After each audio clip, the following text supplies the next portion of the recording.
Beyond Curses and the Veil of Shadows, with special guest Gemma Jade.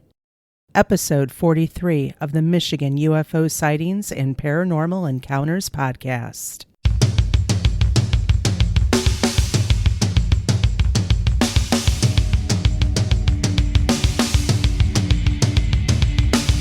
Welcome to the Michigan UFO Sightings and Paranormal Encounters podcast. Coming to you from the glacial dumping grounds known as the Michigan Basin. I'm Michelle. And I am Wayne. And we are a Michigan-based husband and wife educator and podcasting duo that after having a UFO sighting in March of 2018, have started to examine UFOs and other paranormal topics within Michigan and beyond. Topics include UFOs, the paranormal, conspiracy theories, ghosts, alternative history and archaeology, cryptids, and all things strange and paranormal. So sit back, grab a drink, and come along with us on this journey down the paranormal rabbit hole.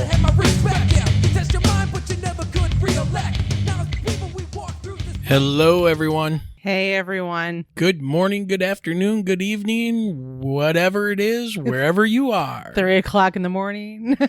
It is November 26, 2022, and we hope you are doing well. And this is episode 43 with special guest, author, psychic, medium, intuitive, the amazing Gemma Jade. So welcome to the only podcast that takes you down the rabbit hole on an escalator very, very slowly. We have to go kind of slow or we just miss everything. So we do have a great show planned for you today. With that being said, let's go. We started a new live show called After the Cast Live. Our next live show will be on our YouTube page, Facebook group page, and on our Twitter feed next Saturday night, December 3rd at 8 p.m. Eastern. Those are so much fun. Yeah, they are. We're actually going to have a guest joining us for the upcoming episode, and that will be Jared Murphy, author of It's Not Aliens, Worse, It's Us, and creator of the documentary TerraCore. Together, we are going to be taking a deep dive into the new Netflix docuseries Ancient Apocalypse that features ideas put forth by the famous, or infamous in some circles, Graham Hancock. So be sure to come join us for this one. Yeah, that's going to be a great episode for the live. I can't wait. Talk to Jared again. It's going to be just a fantastic show. So come on out and join us. You just never know who will be there. And you can participate live in the discussion by typing into the chat. So come on out. Let's have a good time. Speaking of good times and good stories, if you have a story you would like to tell, we would like to talk to you. You can reach out to us at mi.ufo.podcast@gmail.com. Send us a brief summary of your experience and we'll contact you to discuss things further and try to get you or your story on the podcast. And we got to do a quick shout out to our patrons. We now have 3. So we have Hava H, Ed S, and Ghost Dragon ZW from our live show last week. We can't thank you enough for your continued support. So if you would also like to help support the podcast, look in our show description for our link tree and click on that. From there, you can decide how you would like to donate to the podcast, either via PayPal, tipping us with a cup of coffee, signing up for Patreon, or buying some merch from our merch store. All the links are provided on the link tree. And if you don't want to do any of those, the best thing you can do is help spread the podcast and help get us out there and share us with some friends and family who may find our show interesting. Speaking of giving a shout out, let's go grab some dinner from our favorite local diner, New Boston Coney and Grill. Of course. Let's go.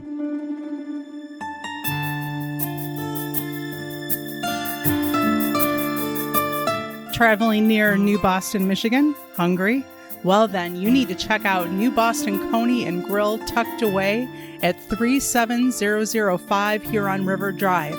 With daily specials, homemade soups and desserts, and a staff that makes you feel like family, you will not be disappointed. Give them a try for dine-in or carry-out at 734-606-5313. You can find their page, including their menu, on Facebook. Bon appetit. Well, after that delicious meal from New Boston Coney and Grill, I think it's that time. It's time for What's in the News. Yes, baby. What is in the news?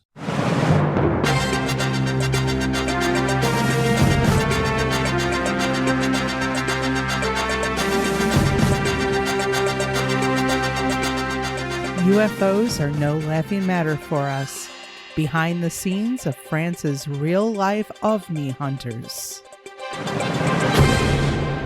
Written on November 17th of this year by Vincent Costas. In France, the Study and Information Group on Unidentified Aerospace Phenomenon, GIPON, has been investigating unidentified aerial phenomena, more commonly known as UFOs, for the past 45 years. Attached to the National Center for Space Studies, GIPON has been invited by NASA to present its activities and working methods before a newly established independent team that will study data and set up methods to analyze unusual phenomena observed in the sky. Well, it's nice to know that we're not alone in all this. Well, I think they're a little bit more advanced than what we've been doing over here. Well, at least that we know of. The French have known about this for a while, but I really like the way you're saying Japan.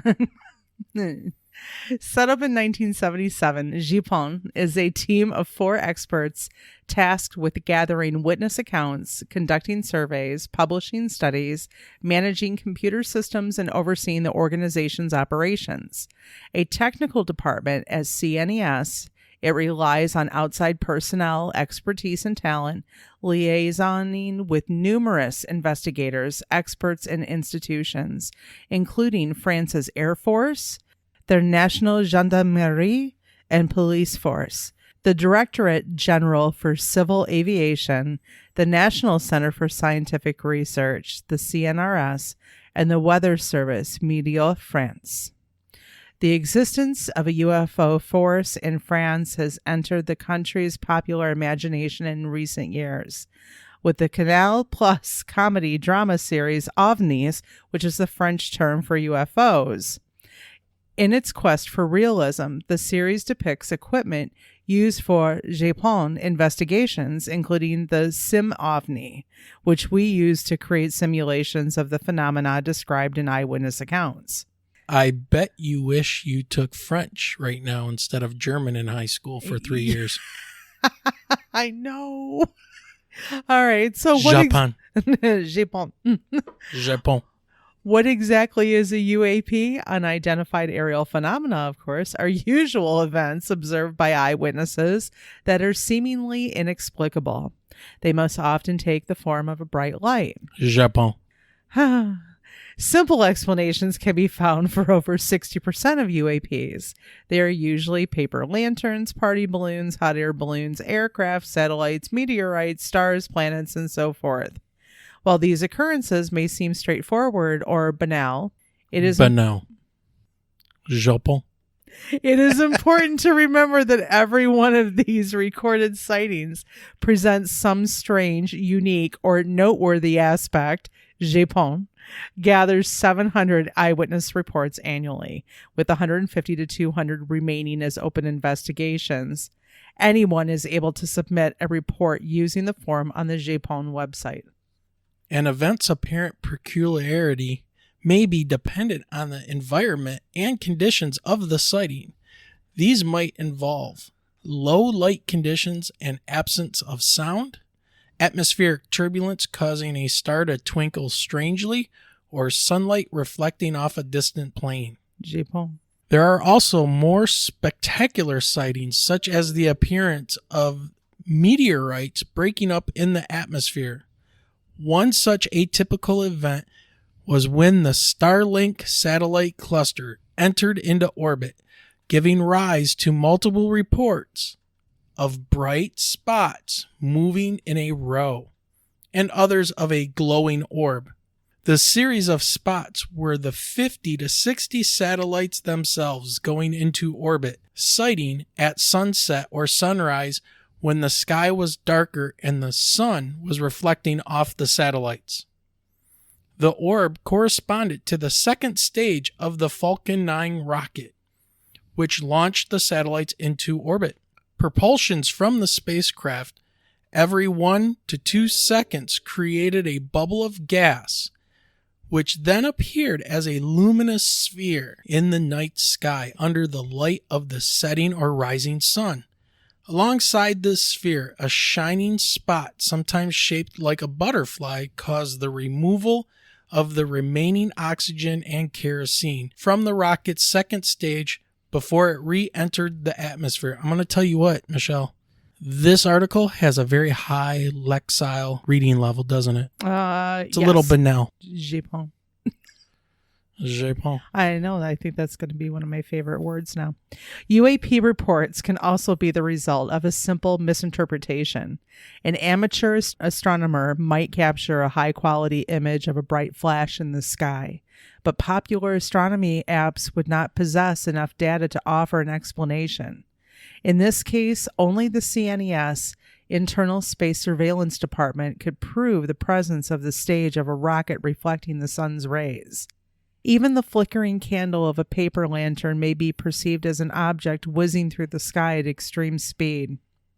To understand and explain the observations that the Japon receives, we rely on tools and applications across a range of domains, from aeronautics to aerospace for satellites and debris, astronomy for stars and meteorites, meteorology, image processing, and more. Reasonable explanations are found for around 2/3 of the observed phenomena, but the remaining third remain unresolved due to a lack of information to analyze the report and produce an explanation. Then there are the D cases, accounting for around 3%, whereby we have enough information but have not found an explanation. This is when we deem all the hypotheses that we have formulated and analyzed to be inconclusive. It only takes one. So then we go into the Japon methodology. Japon's goal is clear: to present or attempt to present a rational answer for the misunderstood, unusual, and sometimes spectacular occurrences spotted by witnesses, and to explain the reasons for their presumed irregularity. There are 3 main phases involved in achieving this goal. In essence, we collect eyewitness accounts, conduct technical studies, and publish analysis reports on the Japon website, while always protecting eyewitness anonymity. Each mission begins with a report, be it submitted via our website or at a local police station. Whether using still photos or video footage, the reports always include specific data as witnessed by a human being. As with other types of scientific measurement, the data contains measurement interference, which varies greatly depending on the individual. Sometimes the account is of excellent quality, but factors such as emotions, memories, and beliefs can alter or even distort a witness's perceptions. Our priority is to filter out this interference so as to isolate the factual data. Next, we study the eyewitness account and its consistency. As the quality and quantity of reported information increases, its irregularity tends to decrease. At this stage, we use the Japon computer database along with a host of technical applications and software. These include public use tools as well as expertise developed by our partners, particularly that of the French Air Force for the reproduction of flight paths, Meteo France for precision weather conditions, CNES itself for high precision tracking of satellites and debris. And finally, we sometimes carry out field work, which allows us to analyze the conditions of the sighting more precisely and conduct a cognitive interview with the eyewitness. Our aim in these interviews is to flesh out the account, revealing the most reliable information possible while not distorting it. Developed and taught by our expert psychologist, this is an invaluable method at Japon. For the trickiest cases, our multidisciplinary panel of experts is summoned to help advance the study and decide collectively on its conclusion. Working together with NASA's body-independent experts over the coming months, France's Japon will detail its methods and share data. This will allow both groups to explore phenomena that resist easy explanation, examine related aerial hazards, and draw up recommendations for future research. Geez, Michelle, this was a tough one to get through. I was going to say that France's Japon sounds like a cross between, MUFON, NASA, and a really good Chinese dinner. On steroids. Gendarmerie? I was going to say, with everything that they take into account. Well, mon chéri, je t'aime, bonne nuit. I know like 5 French words. I now know Japon. Well, again, Michelle, that was a tough article to get through. But what's not a tough article to get through is Gemma Jade's bio. So, Michelle, take it away. Tell us about Miss Gemma Jade. Well, Gemma Jade was born and raised in Passaic County, New Jersey, and has always felt drawn to the paranormal and supernatural world.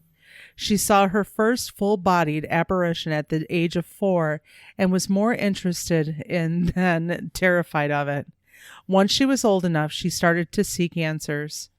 Gemma is of Native American and Irish descent and was fascinated by the old legends from both countries. She first encountered the fairies and their magic when she was 7, and her paternal grandmother from the Irish Old Country would tell her of the myths and legends of the little ones. Gemma was and continues to be lured by the unknown. She is also a clairvoyant and clairsentient psychic and credits this to her Native American blood. She currently resides in Morris County, New Jersey. Gemma has taken her research and search for all things paranormal, supernatural, and unexplained to her YouTube channel titled Simply Gemma Jade. She is joined with Steve Stockton to live stream and communicate with other like-minded individuals who are searching for the truth. They talk a lot about the missing in the woods and, of course, the Fae. Gemma's focus on her channel is also to bring light to missing persons cases happening all over the world, both inside and out of the woods.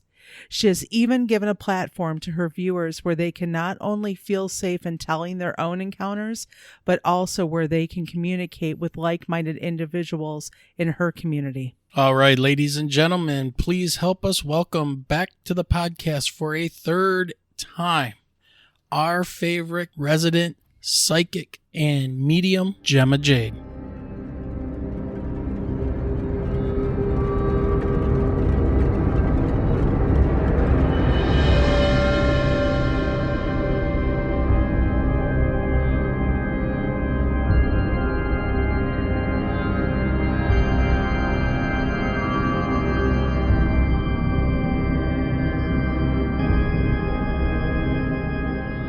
Gemma, thank you for joining us. Thank you so much for having me. I'm so excited.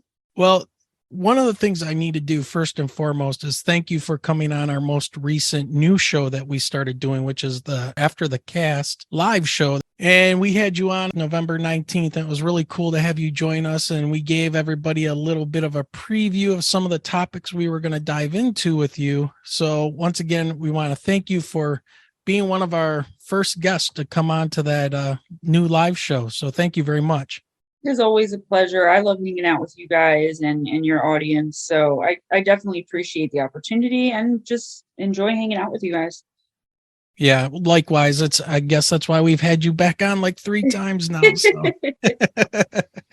But we find you to be an awesome wealth of knowledge when it comes to the paranormal, the supernatural, and it's that time of year where it's like everything's gray here in Michigan. Everything looks like it's dying. It's getting gloomy, and we just had Halloween, and just really cool to get somebody to come on and talk about these things and the moods of people and how they change. So maybe we can kind of dig into that a little bit tonight as well. Yeah, absolutely. I was just talking about something similar with my mom. So definitely have my opinions and theories and predictions on that type of stuff too for the coming year. Well, Gemma, for those in our audience who haven't heard you on the podcast before, can you tell everyone a little bit about your background? Sure. So I am a physical medium, which really means I'm more spiritual than psychic, but I do have a lot of different abilities. I grew up in Paterson, New Jersey, and I kind of turned my abilities off for a while. And once I turned them back on, at the same exact time, I found YouTube as a platform and started writing and meeting all these open minded people and making all of these open minded friends where I really felt very well able to express myself fully and authentically. And that's something that I'd never been able to do my whole life because despite, some people in my family being accepting, friends when you're little, when you're younger, and then when you're a teenager aren't very. And it just all happened right at the right time for me to be able to get out here and really try to spread awareness and to show authenticity. And I really want to, one of my main goals is to kind of right a lot of the misperceptions or false perceptions about someone who's a self-proclaimed witch. That word gets a bad rap in general, or someone who is a medium and just those types of things, and just bring more light into the paranormal community in general. Now, just a real quick question on that. When you were talking about turning your abilities off and then turning them back on and you're finding like-minded people, what were some of the responses from like the closed-minded people? Was it like reactions of fear of the unknown, evil, religious things? What, where would you say that a lot of that went? A lot of it. Are you referring to like after I kind of reactivated, I guess, and came into all of Well, this? yeah, like what first, like made you decide to turn off your abilities in a way, to put up that wall. And you talk about like-minded people you found on YouTube when you turned the abilities back on. So I'm thinking the opposite Yes. of that. So what was that spectrum of the opposite you had to deal with?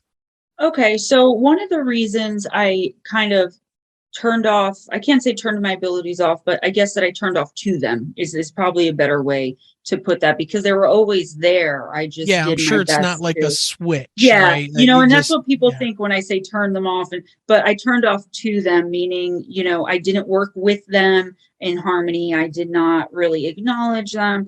One of the things is, the era in which I grew up, it wasn't the internet age. I was in high school. I graduated high school in 2001. So it was right kind of when the internet was launching and really becoming actually something. So there wasn't as much knowledge about all of it. It wasn't as mainstream, I guess. And I had spent my whole life being the weird kid because I was in, preschool playing with other kids. And then the teachers telling my parents that I stand in the corner and play by myself all the time. Meanwhile, I'm thinking I'm playing with other little kids. It's just these were spirits that no one else was seeing. And I didn't, I mean, that's how spirit still appears to me. Sometimes if I don't know what to look for, I will not be able to tell the difference. So things like that, being picked on, made fun of.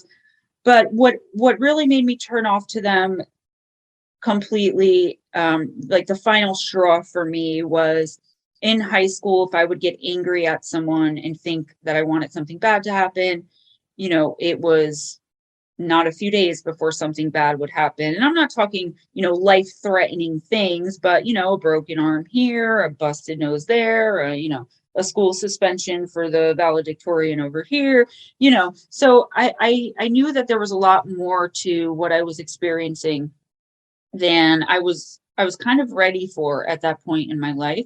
I don't recommend anyone should ever turn off to their abilities. It led me down a very dark path of addiction and just a lot of instability because I realize now I just wasn't energetically aligned with my purpose. And as far as the people who aren't like-minded, I call those people the sleepers, because I feel like they're sleeping to what's actually going on. The reaction, I don't get trolled a lot on my YouTube channel, but I do. I'll give you a great example. Someone will say to me, "Well, if you're psychic, then what color underwear am I wearing?" Now, if I can't tell them what color, I don't know, I would be guessing, because being a psychic, being a medium, everything about this is energy. It's energetic. So I can feel in the air around you that something bad's going to happen, something good's going to happen. I can go into meditation and find out more, but I'm not an X-ray machine. I can't see through, your pants to see what color underwear you're wearing. And also people will say, well, if you're a psychic, then tell me my name. It's energetic, and I think that's a really gigantic misconception that we in this community, as far as mediumship, being psychic, just spirituality in general, really, it's a giant mountain. We're still not even near climbing, because all of these preconceived notions and misconceptions that have been going on for millennia. Yeah, well, I've got a comparison story for you, not to one up you, but more to like be on your side about For this. sure. In a physical sense, I'm colorblind, so I can only see very few colors. I mean, blue, yellow, green looks white to me, red is brown, and so I deal with this color blindness, and I have my entire life. Obviously, it's a genetic thing that's passed down from your mother. Well, every time I find, myself explaining to the students, like, I can't see colors because I'm colorblind, instantly they start with well, what color is this shirt? Well, So I just told you. right. I can't tell you colors. If it's some shade of blue, it's blue. Right. I don't see pink. You can say pink until you're blue in the face. I don't know what you're talking about. If anything, it's red or blue. That's the best I can tell you. And so I got to the point of looking at some of my students and just being like, well, if I was standing here with dark sunglasses on and a white cane in my hand, and I would walk around and tap the floor with my cane so I don't run into anything, and I was completely blind, would you come up to me and go, how many fingers am I holding up? Right. It's the same kind of thing. Absolutely. You just don't understand about, how can somebody not see color? Well, it served me very well in the military because I don't see shades of, anything. Oh, wow. So, Yeah. yeah. So people hiding in bushes and things really didn't do much. The camouflage didn't do much, so Wow. I could see them. So it serves an evolutionary purpose. But going back to one of your stories about, wishing ill on somebody and a few days later being angry with them, and a couple days later, you might see that person with a broken leg or an arm or something like that.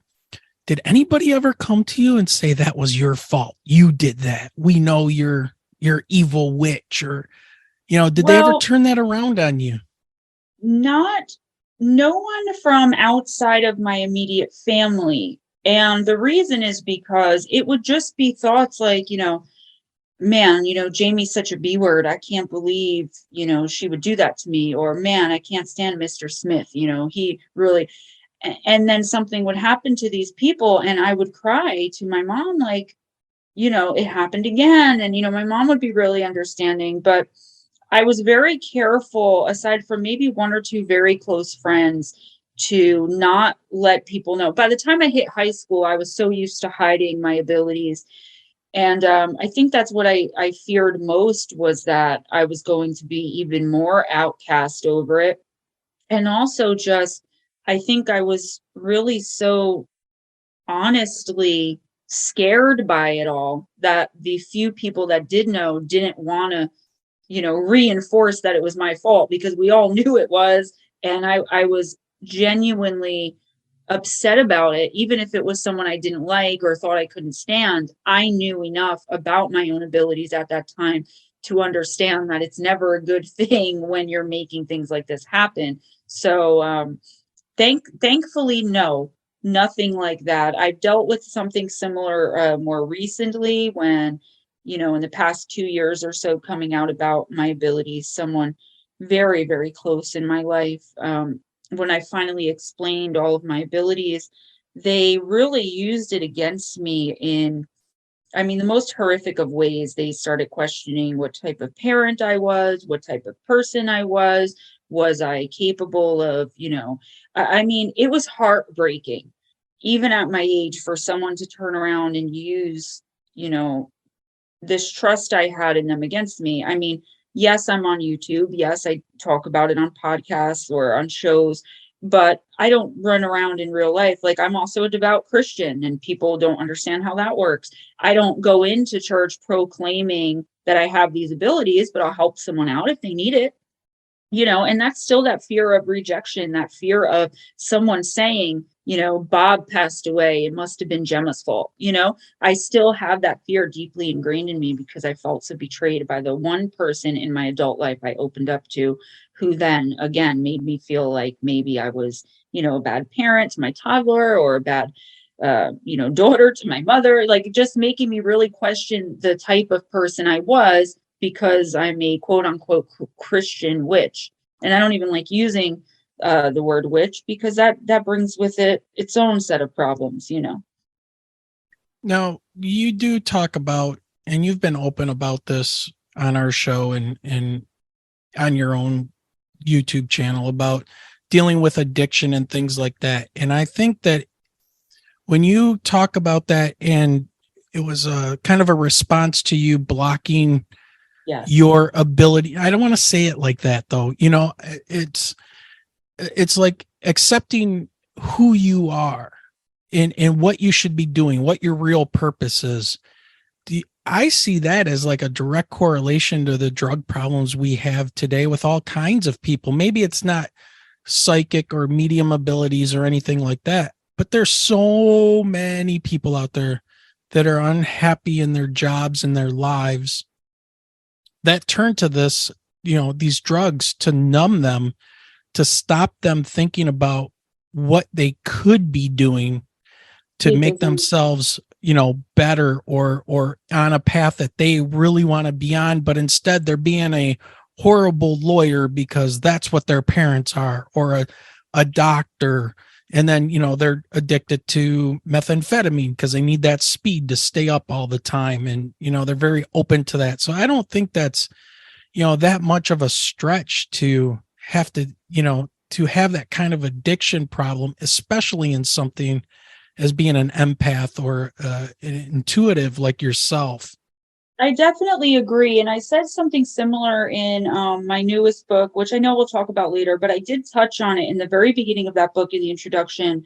I talk about how, I'm not saying that addiction and mental illness and all that doesn't exist, but I do believe very much in attachment. And I believe that because I can see people's attachments. I can walk down the street and something black and gross will jump out of someone's back and look at me and jump back into their back. I know they have an attachment that's causing them to have back pain. I see people with, it's almost cartoonish, with these little I see them as like little, like how they did Casper the Friendly Ghost with like the stream coming from him on the bottom, like that little thing. It looks like ice cream or something. I don't know. His shape.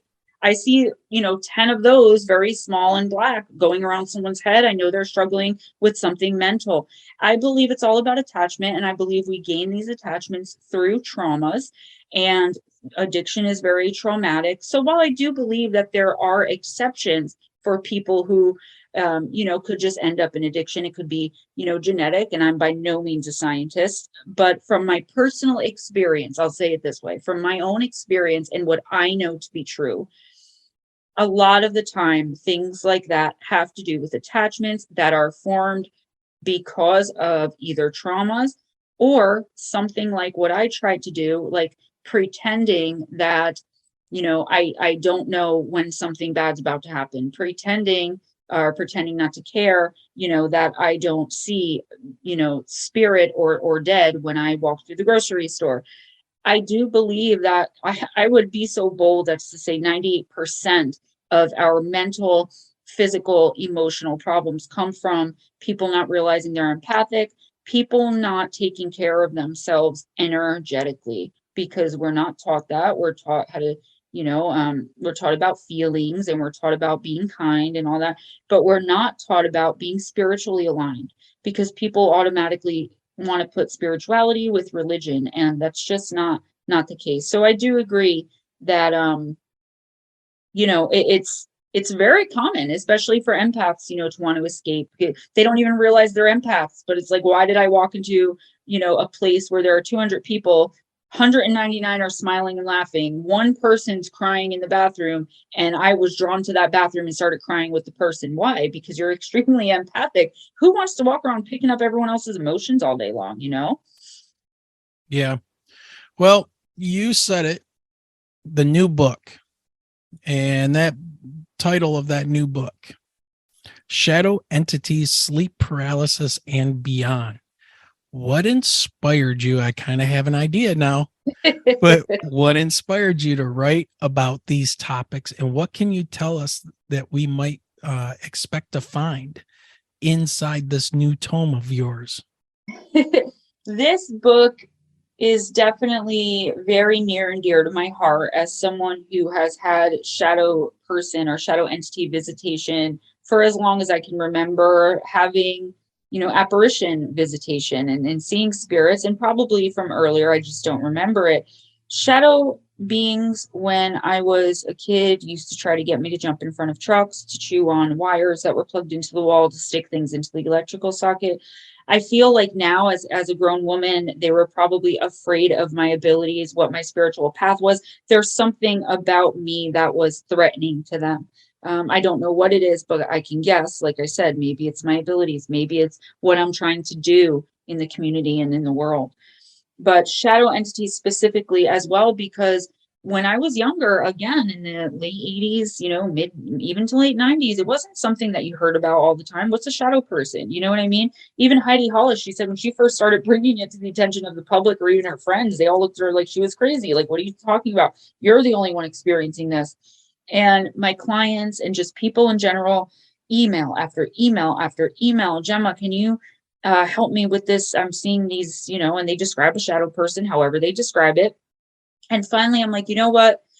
My publisher said I could write about whatever I want. Just keep the books coming, and they'll keep publishing them. So I was like, I need to do something on shadow entities, because I don't know what's going on that's bringing them so much more to the forefront, front and center, as they've been. I mean, there are people that don't even believe in any of this stuff that are having encounters with them.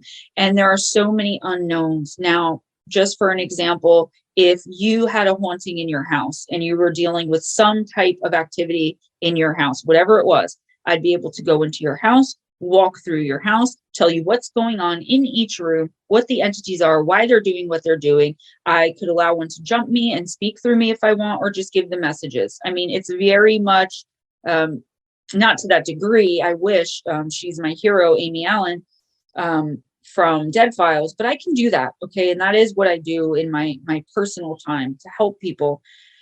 But with shadow beings, it's a whole different ballgame. Okay. Because say there's an entity, maybe it's a person who was, evil, quote unquote, in life, or a murderer, say, in life. And when they pass over, they don't go to the light because they're afraid of what's next. Now, they don't want me in there telling the homeowners that there's this, guy here who doesn't want to cross over. So they're going to present themselves to look like a demon. But I can see through I'll say, oh, this thing is presenting itself as a demon, but it's actually not. Give me a few minutes and I'll get to the bottom of it. Doesn't work like that with shadow people. I have no idea what they are, where they're from, what they want, what they're I don't know anything about them except that they're scary. And that, they definitely feed off of lower vibrational and negative energies. So I thought that if I took all the information that I've learned and some encounters that I've come across and that I've gone through and put it out there, maybe, it could help somebody or inspire someone to write down what they know. And maybe one day we'll have some semblance of an answer so that people can stop being fed off of in the way that they are. They are very energetically draining, and they really cause a lot of problems, health problems, mental health issues, and just fear in general in people. So I decided that if I was going to do a book on anything this time, it was going to be about something that a lot of people were going to be interested in and that could help a lot of people. So, well, speaking of the book, because Wayne and I still talk about the cover and just the terrifying image, where did the idea for that artwork come from?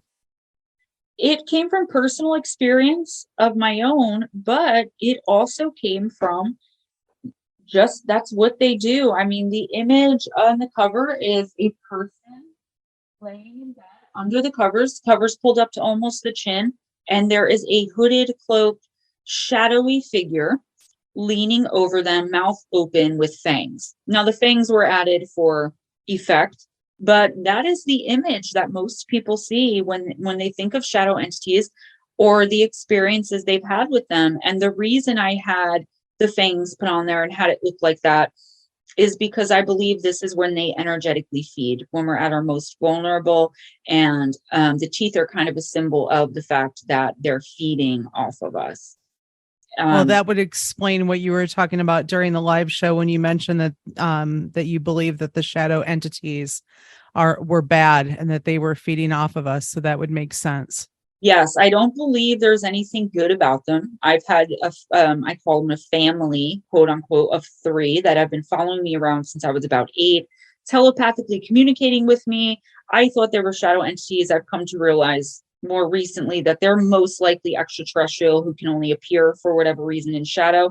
But I thought this was my experience with shadow entities for the longest time until I actually did my research. So yeah, I do think that they are feeding off of us. I do think they're very lower vibrational, but I also think I haven't narrowed down what I really think they are. There's like 6 different things that I think they could be or most likely are, and I go over that in the book, different types.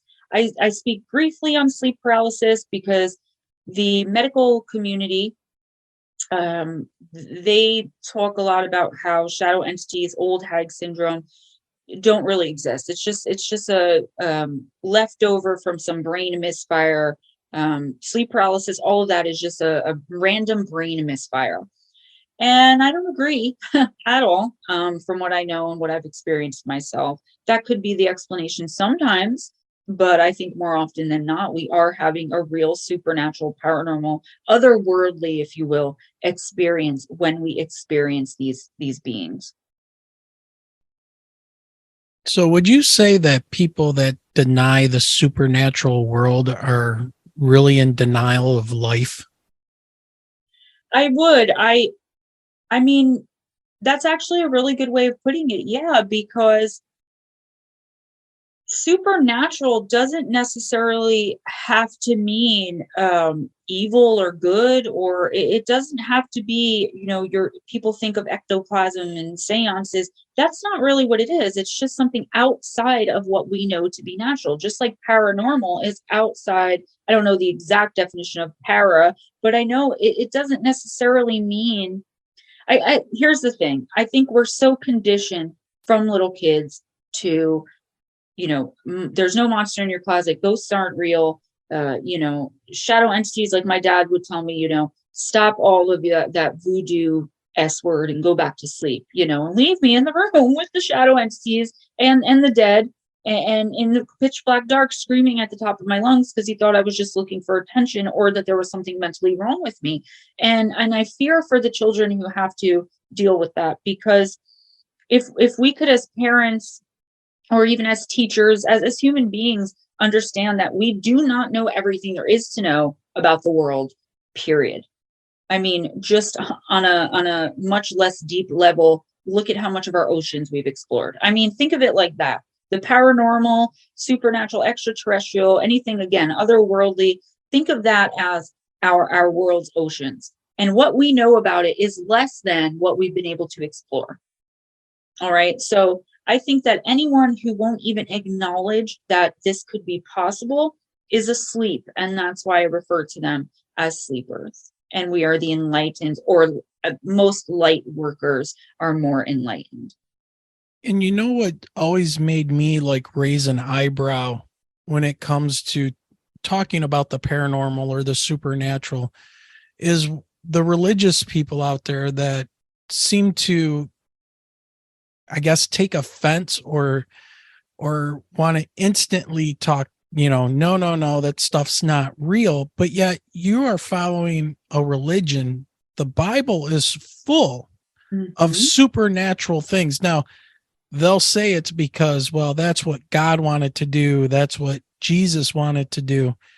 And they don't want to like acknowledge that, okay, well, in the Old Testament, there were supposedly giants running around here that were wiped out during the flood, and their disembodied spirits are still roaming this planet today, the Nephilim. So, and they're going in and out of people and possessing people according to some. Yep. So if you can accept that, then why can't you accept that there may be people out there seeing these shadow entities? Maybe they are these Nephilim, or maybe, like you said, and I think this is a great explanation, that these shadow entities are people that have been so bad in life that when they die, they're so scared about judgment or what might be coming afterwards that their spirits are now disembodied and stuck here, and they are looking to continue to prey on other people and continue that evil, pull their energy and their light. I think it's that's because the more knowledge we have about anything, the more powerful we become, right? And there are people that want to make sure that they have all of the power, and I truly believe this. I mean, this is stuff that, like, for my 4-year-old is a no-brainer: charging crystals, saging the house, salting the yard, and a lot of people look at me like I'm weird, but I'm like, listen, my son's going to grow up accepting of any abilities he may have, and I do think he's going to grow up more with a broader perspective than his peers, most likely, because I'm not taking anything away from him. Like, I'm willing to consider that there might be a quote unquote monster in his closet. And I feel like if we could just do that, and I mentioned children only because, I mean, that's where it starts, right? When people tell you, that's not real, that can't possibly be true. That's how we lose our abilities. I talked to you guys about this last week, last week when I was on the show, when I said I believe everyone has some kind of ability that we would say is supernatural, right? It's just which part of you has it. Like, what are you able to do? Could you imagine the power if we in this community, all of us with abilities, everyone got together, each person figured out which ability they were strongest in, and we all got together and started looking for answers? The world would be turned upside down. Those in power would no longer be, because money, and I'm not making any kind of political statement here, I'm just stating my opinion. I think that money and power and fame and whatever else would no longer be what makes people powerful. It would be knowledge and ability, which everybody has the potential for. It's just that it's immediately stripped away from us, like pretty much the minute we're born. Some of us just can't forget it. Like, there are people that remember, their past lives, the last 10 of them, just automatic instant recall from the moment they're born of all 10 of their past lives, or however many.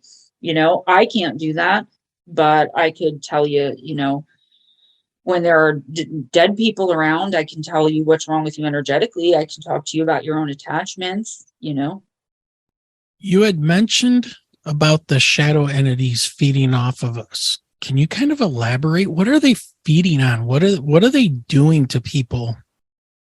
Sure. So there are several videos on my channel about this, and I do cover it in this book.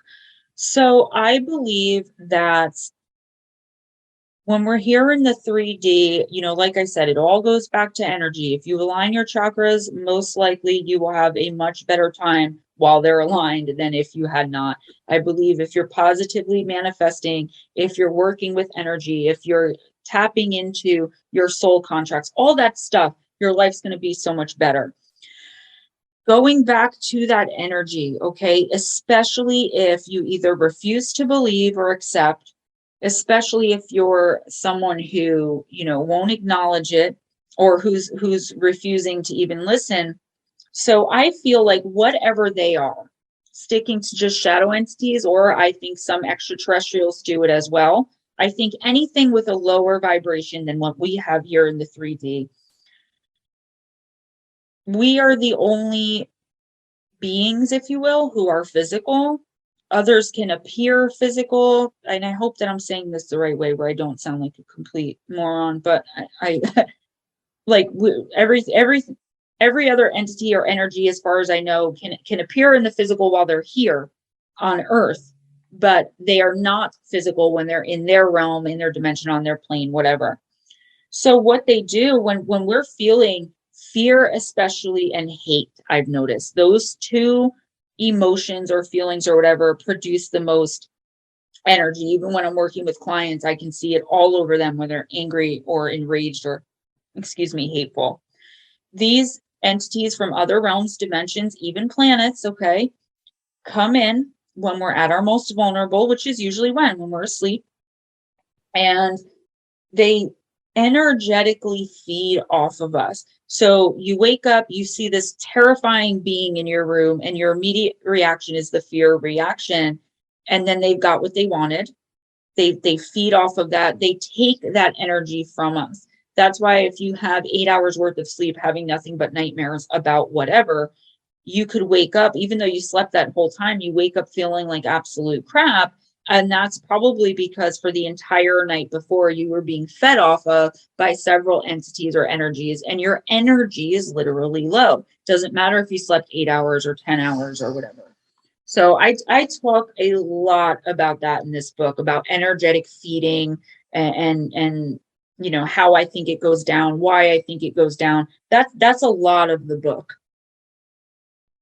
I'm going to switch gears just a little bit. Going to stay on the topic of the book, but what does the writing process entail for you? I'm imagining that it must be kind of difficult when you decide to put pen to paper and focus on getting some of this stuff out with everything else you have going on around you, with these entities and trying to collect your thoughts. So do you have to do anything to prepare for doing the writing and getting these things down?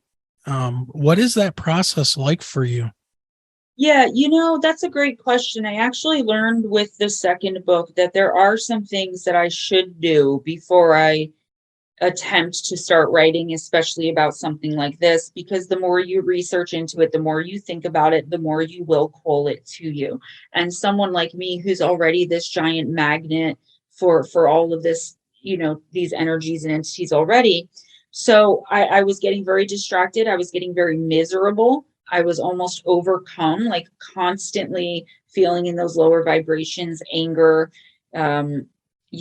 regret, like, all these weird emotions that I otherwise shouldn't have been feeling, but they made me feel horrible.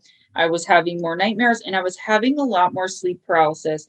So what I've been doing is, again, working with my own energy, making sure that when I sit down to start either writing something out or typing something out for a book, especially when it's about something like this topic, which most of my books are and will be, that I have to protect myself energetically. I put up a protective bubble, of love and light, and I call in my angels to help me.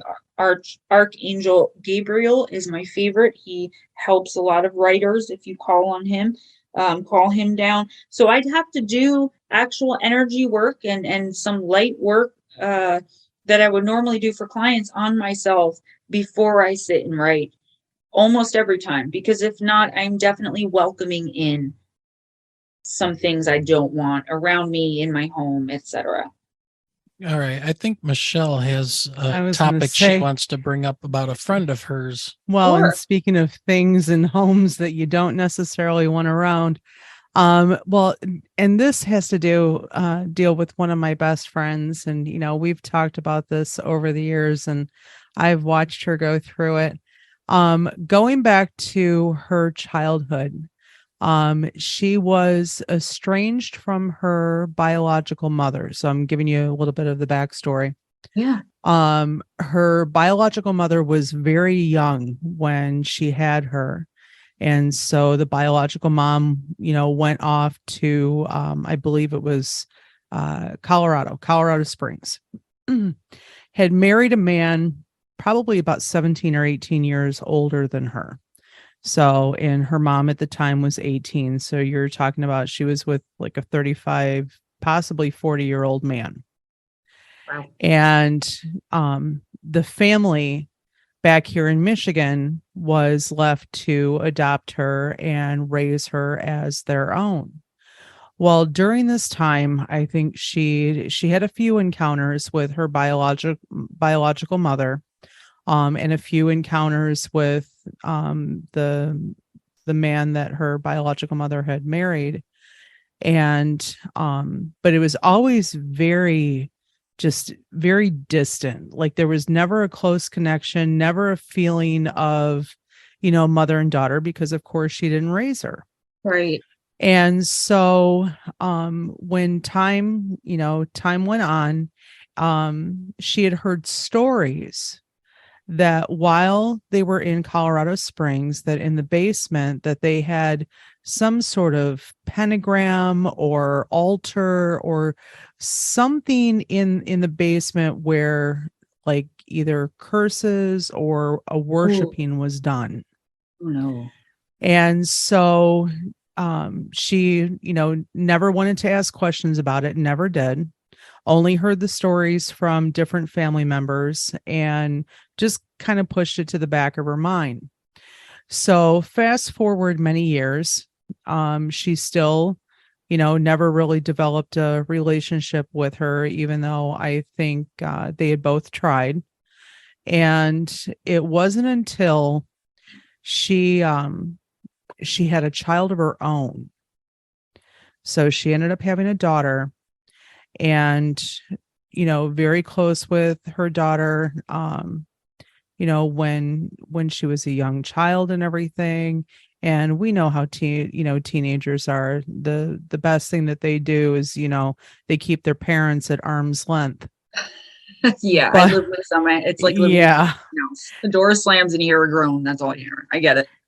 So, but after hearing her story and the fact that I think it got to a point, her child was probably about 4 or 5 years old at the time, and she was at a funeral, and her biological mother just happened to be there with the man, with her husband. Okay. And they saw the child, and I mean, biologically, this is her grandchild running around. And so there was no introduction. There was nothing where the two would come together and there would be any sort of reconciliation. It was just kind of like, you go your way, I'll go mine. And I would say about 2 or 3 months after that funeral, she received such a hateful email from the husband that had basically said in that email that what she was doing was absolutely horrific, and she was nothing more than a bitch. Oh my gosh. And that he had hoped that what his wife was going through, she too would go through the same thing with her own child. And so, again, she didn't think of anything of it at the time, just, thought that he was absolutely crazy. But fast forward a few more years, her daughter's into her teenage years, and watching some of the resistance of, not wanting to, I don't want to say just like, if her mom goes to give her a hug, she like pushes her away. Cause again, teenage years, keep parents Right. at arm's length. But like the mom will tell her daughter that she loves her, and there's like no reciprocation. I've seen this child, and it's just kind of like stone face Okay. towards the mom. But yet when she's spending time with her father, it's like the world lit up. Mhm. So it just very, very, uncanny. And now she's thinking back to those stories about the pentagrams, the altars, the possibility that she may be cursed. Right. That maybe this guy who, I mean, clearly batshit, but this guy, maybe with everything he was dabbling in, instead of just wishing this on your friend, maybe actually did something to see that this would be reciprocated or allegedly reciprocated, because I don't really think your friend did anything wrong there. Is that kind of what? Well, what she didn't want is that she didn't want her daughter to go through a lot of the same head games Okay, and in and out of the life that she had went through, sure. throughout her childhood, teenage, and early adult years. She wanted to see more stability for her daughter as far as who was in her life and who remained in her life. She Protected her didn't. daughter. Yeah, it's a complete ideology that she does. She wants to protect her daughter. Now, this man, he has passed. He's been gone now probably 2 or 3 years from, Better. from this earth. But the stories of why he and his widow had to move from Colorado Springs Hmm. is absolutely terrifying, what they brought into that house. Hey everyone, we hope you're enjoying the podcast. We're going to take a quick break to hear a word from our sponsors and some friends of the podcast.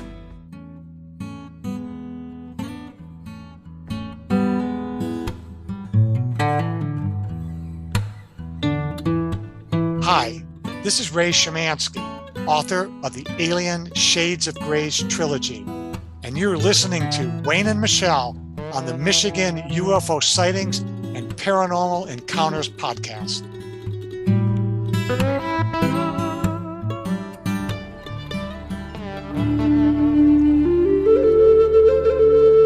Hi, I'm Greg Little, co-author of Origins of the God with England's Andrew Collins. It's a great book. It's about UFOs and the paranormal, and it gives an explanation. It's not what you think. And you are listening to Wayne and Michelle on the Michigan UFO Sightings and Paranormal Encounters podcast.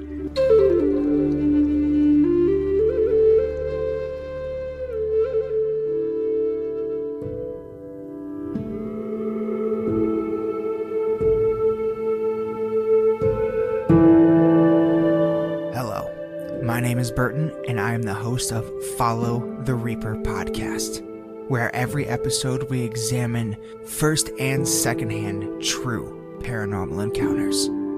And you're listening to Wayne and Michelle on the Michigan UFO Sightings and Paranormal Encounters podcast.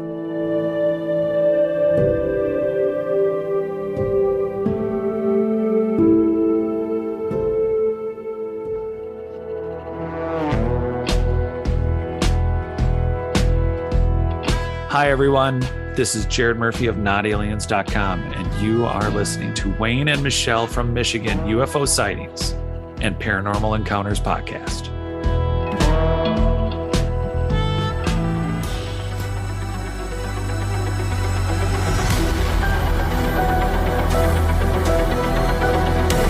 Hey there, it's Richard Serrett, occasional weekend guest host of Coast to Coast AM and host of The Conspiracy Show.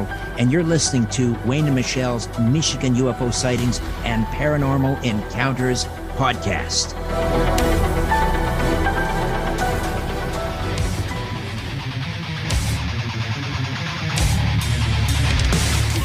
What's up, everyone? This is Burton. And Aaron from Lost in the Dark podcast. and raise your horns because you're listening to Wayne and Michelle from the Michigan UFO Sightings and Paranormal Encounters podcast.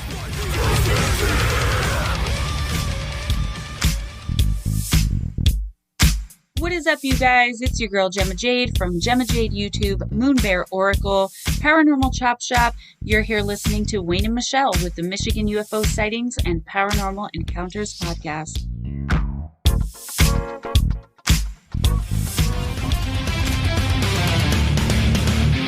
Hi, this is Chris Lato of the Chris Lato YouTube channel, retired F-16 pilot turned UAP investigator, and you are listening to Wayne and Michelle on the Michigan UFO Sightings and Paranormal Encounters podcast.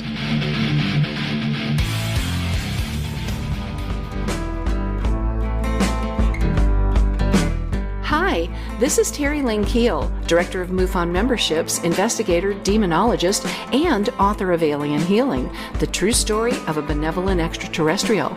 And you're listening to Wayne and Michelle on the Michigan UFO Sightings and Paranormal Encounters podcast.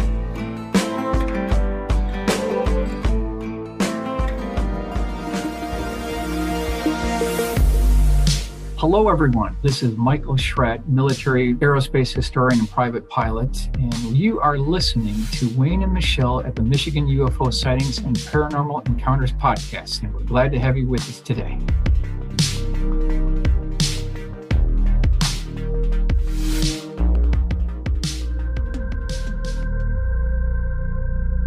Hi, this is Sev Talk from MUFON, and the author of You Have the Right to Talk to Aliens, and the host of Alien Spirit TV with Sev on YouTube.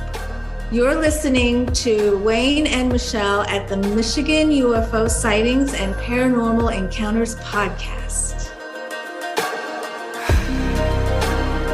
What's happening, ladies and gentlemen? This is Big Willie with the UFO Garage podcast, where we're all about UFOs, aliens, and all things weird. I also run a podcast, Band of Bearded Brothers, with my brother Micah, B-O-B-B for short, and you are listening to Wayne and Michelle with the Michigan UFO Sightings and Paranormal Encounters podcast. So take a seat and buckle up as they educate us on all things woo. Okay, I would just want to say, first of all, if he's passed, that's even easier for me to see if something like that was done. If you want to put your friend after we speak in touch with me. Okay. If she wants to, some people are more open to this kind of stuff, but I could find out for her if something like that was done. And I just want to talk for a minute, because I want you to elaborate, if you can, a little bit. I don't know if your friend related to you of things that you're talking about, of what they brought in. So I have a better understanding of what they could have been messing with. But I just want to say that people forget about contracts. And as someone who gave my only daughter up for adoption at birth, who I have a wonderful relationship now, she just turned 14. So I myself understand being young and doing something like that. But when we're contracted to be in someone's life, or we are contracted not to be, if there's no contracted connection, there's not going to be much of a connection. And I know it's hard to believe, like, someone could be your mom and you don't have a contracted connection. Your friend may have a contract with that person's soul just to have been her mom, and then get out of her way, whereas she would have stood in it if she were in her life. So I just want to say it's your friend probably knows that it's for the better that it happened that way, but it most likely was divinely planned between your friend and her birth mother in this life, while they were on the other side, that this is the way it was going to go down. Now, when you start bringing in a pentagram on its own is actually a beautiful symbol of all of the directions and the spirit, but it can be used just like anything else, for good or bad. So I would definitely connect with I'll just say stepfather to keep it simple, to find out if he did anything like that which is fairly easy for me to do, to be honest, and fairly easy to know if his spirit would be telling me the truth or not. I have this uncanny ability to see through when I'm being lied to by human beings and spirit. But I would just like to hear, if you wouldn't mind telling me, if you know of maybe like one or two examples of why, ouch, they had been evicted, just like what they were dealing in. As far as what they were looking into, as far as what they were worshiping. Yeah, I think because you had said that they'd gotten evicted because of things that they had possibly brought into the house or things that were going on in. Yeah, when they had to move out. The stories that I heard was that they were starting to have like poltergeist or haunting activity in the home. And so that is, shortly after that began is when they moved to another state. And I don't know if they continued to practice. Those are stories that, haven't been passed my way. So I don't know if they continued to practice or not.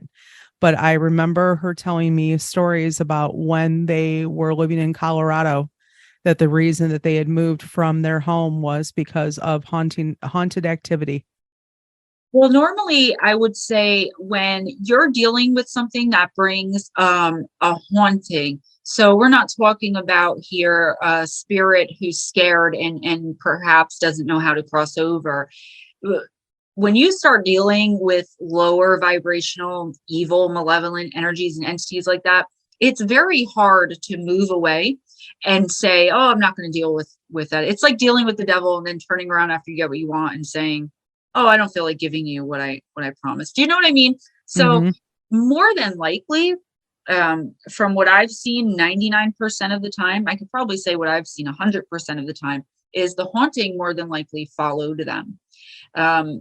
If you ever get a chance to ask your friend if she found, I guarantee you the haunting followed them, because either one or both of them were now, I don't want to say haunted by whatever they brought into the house, but usually when you bring something like that in, they're looking for a physical form. There's so many avenues to go down with that, but a lot of it leads to possession. As far as curses, okay, now a lot of quote unquote witches, and again, I'm just going to say witches, I would say people that practice in magic with a K, however you want to put it. I always try so hard not to offend anybody out there, but it's impossible when it comes to that word, really. But what happens is, I just talked myself right out of my train of thought. Oh yeah. So a lot of witches will tell you that it takes so much energy to put a curse on someone that there's no way. And if that's the case for them, then they probably have different abilities than I do, because again, I would just think of something in high school. I wouldn't even have to curse them and the person would get hurt. I can't say that I've cursed anybody. I've transferred curses off of someone and into someone that they wanted to transfer it into after they'd proven to me, and I mean literally proven with like legal documents and all these different representations, that this person was more well suited to a curse. And I'm going to get a lot of flack for that too, but I'm just being honest about things that I can do and that I've done. But with a curse, it really depends on how connected he and or she was to whatever energy or entities or both that they were dealing with. Okay. So for me, if I wanted to curse somebody, I would need something that they touched. Maybe if I wanted to put a stronger curse, I'd need a little bit of their hair too. And that's it. So it really depends on what they were dealing with.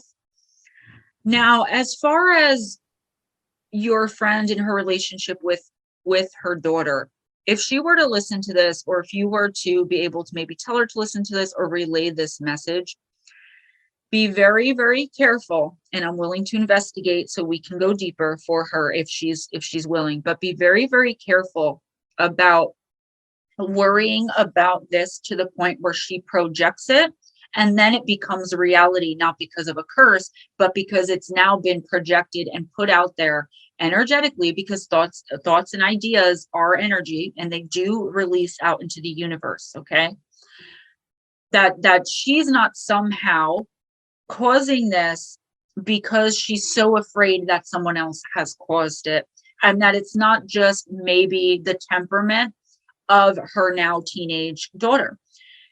As you said, we know teenagers, I always liken it, like I said, to a haunted house, a door slam, a groan, and like that's all there is. By the time you look, it's gone. I get it. 18-year-old son, 14-year-old daughter, I get it. It's a grunt and a door slam. A grunt, a door slam, and when you look to see where it came from, there's no one there. Right. You're lucky.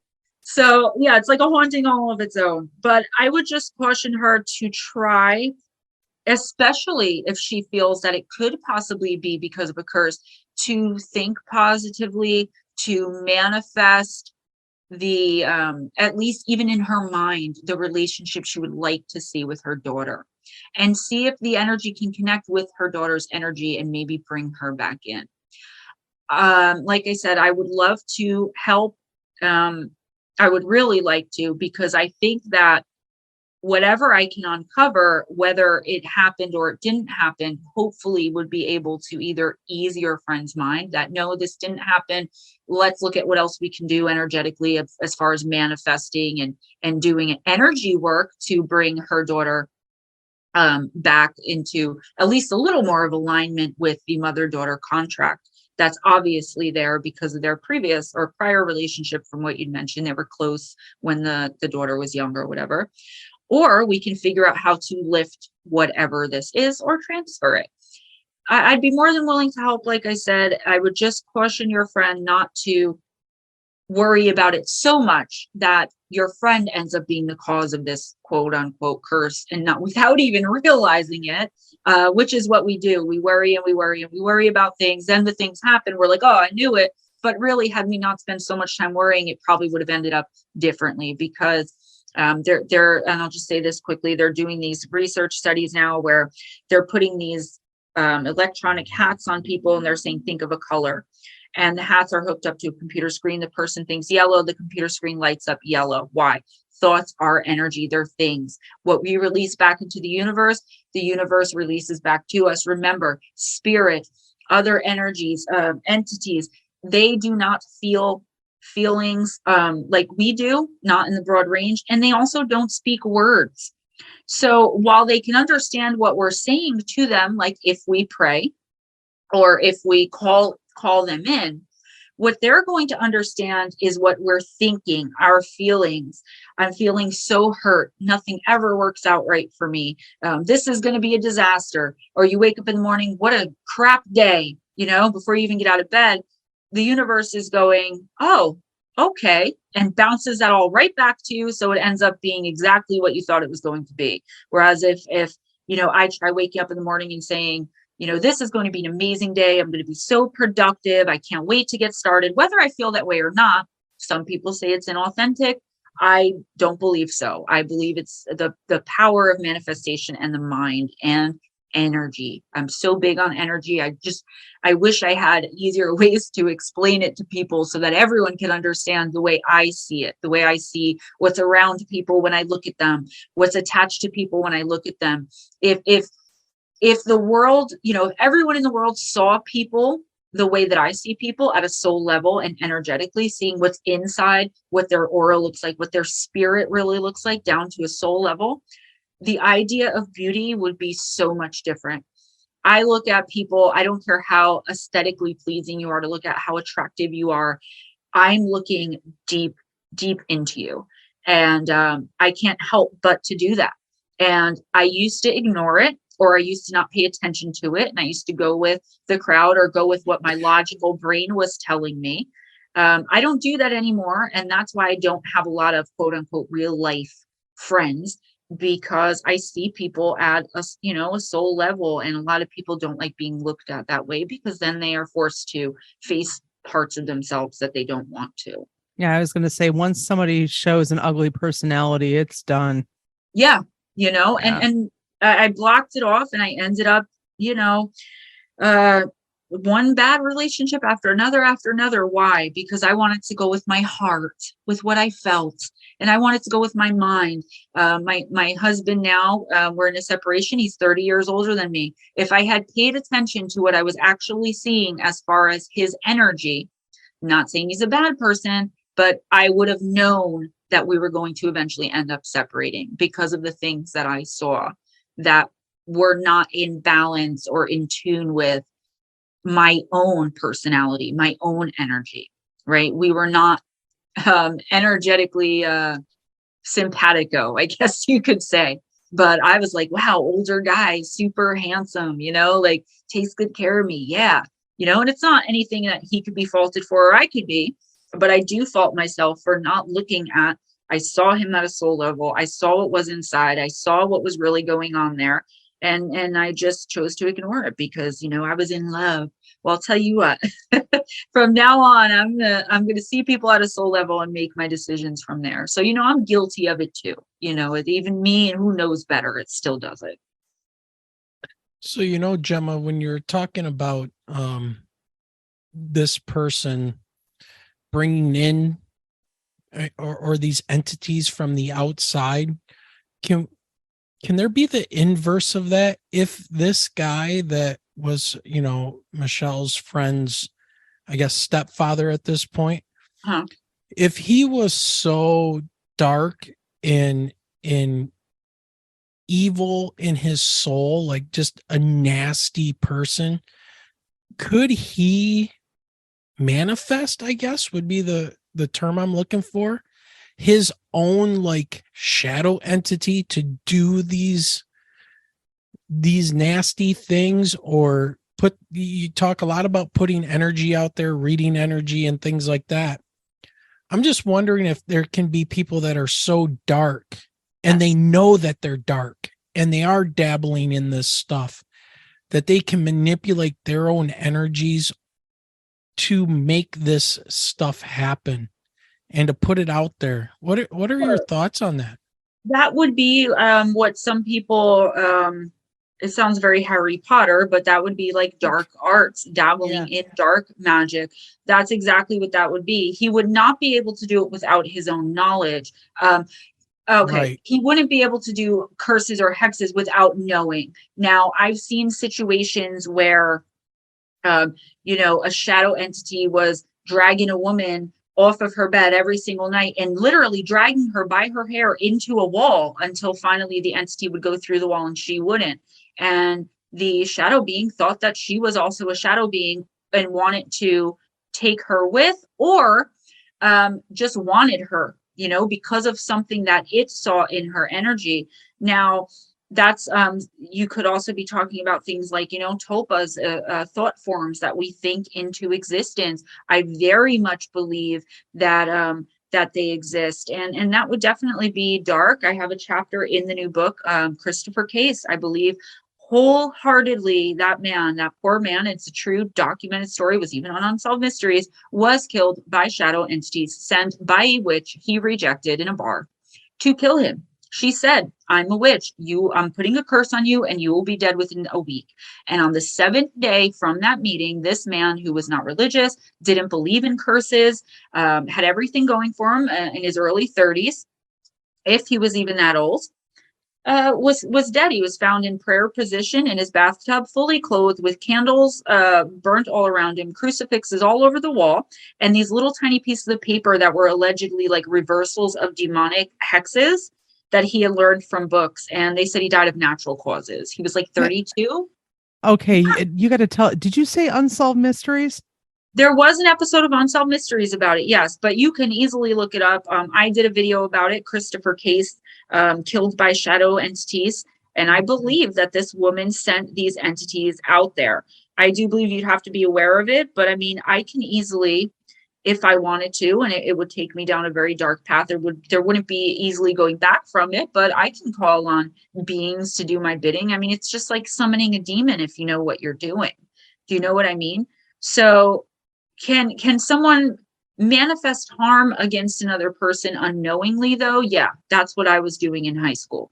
But when you start getting into things like, her stepfather saying, I hope you go through what he thought she was allegedly putting her mom through, which is ridiculous because the mother was the mother in this situation.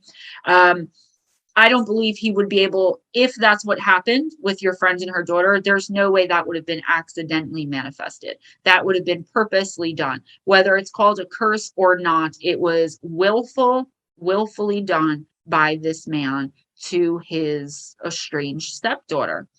And that is the worst kind of person who has power like that and wields it in that way. And again, that's why us light workers, us empaths and mediums and whatever abilities you have, man, if we all have to shine our lights and do our work.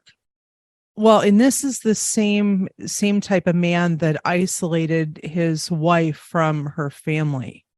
So there you go. Yeah, when he isolated, he isolated her away from the family, and her, own daughter and, sisters and parents I and stuff. really want this guy's spirit up. Please ask your friend if I can have more information. I really want to deal with this guy's spirit because one of two things happened. Either he was dealing with these kind of dark forces while here and they have control of him in another life, or three things actually, in wherever else he went. People usually don't incarnate that quickly within like 100 years. So it's doubtful he reincarnated, or he, went to the light and is now being shown the error of his ways. And he was contracted to be that person. If that's the case, and this is how I could say, I'll know. If he went to the light, if he's in the light, that means it was a contracted situation for him to be who he was in everyone's life that he touched and affected. And there's no possible way that he inadvertently or otherwise was able to do this darkness that is a curse like that. There's karma, and people say karma, karma, how did I always say it? It's spelled Karma, and it's pronounced, no, it's, and it's pronounced fu, right? But I say that as a joke, but the reality of karma is it's throughout lifetimes. So there's nothing in this lifetime you can do that you're going to have karma for in this lifetime. All of your karma that you're dealing with is from past lifetimes. So for example, my relationships, as I said, my romantic and personal relationships with men, this is karma that I have not yet learned the lessons from and broke that karmic cycle throughout lifetimes. So while I may be dealing with my husband now, who I do believe and know as my twin flame, it's not working, and it might not work. We might not reconcile. I don't know much about his karma, but as far as my karma, it's because I did not learn the lessons, and I'm still dealing with this karmic debt. Okay. And this is the best way I can explain it.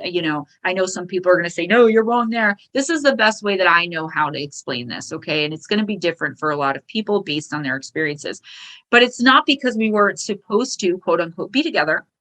And it's not because we're not twin flames. It's because I am dealing with this karmic baggage. Now, if I'm able to light myself up, accept my abilities, align with my contract, and complete at least some of my soul purpose and my mission here, which is what I'm trying to do, I learned where I went wrong in all of these other relationships. I just said some of it, not accepting who people were on the inside and only wanting to see through rose-colored glasses. I'm a Pisces sun. I mean, that's what we do. If I can break that karmic cycle, my next lifetime, my romantic interpersonal relationships will be a lot easier and a lot more laid back because my karmic debt has been paid. I have learned the lessons I was supposed to learn. I've been through the hell I had to go through, hell, quote unquote, not actual hell. And I should be able to much more easily deal with the opposite sex. I mean, and that's something that I know for certain is about karma. It's never an instantaneous thing.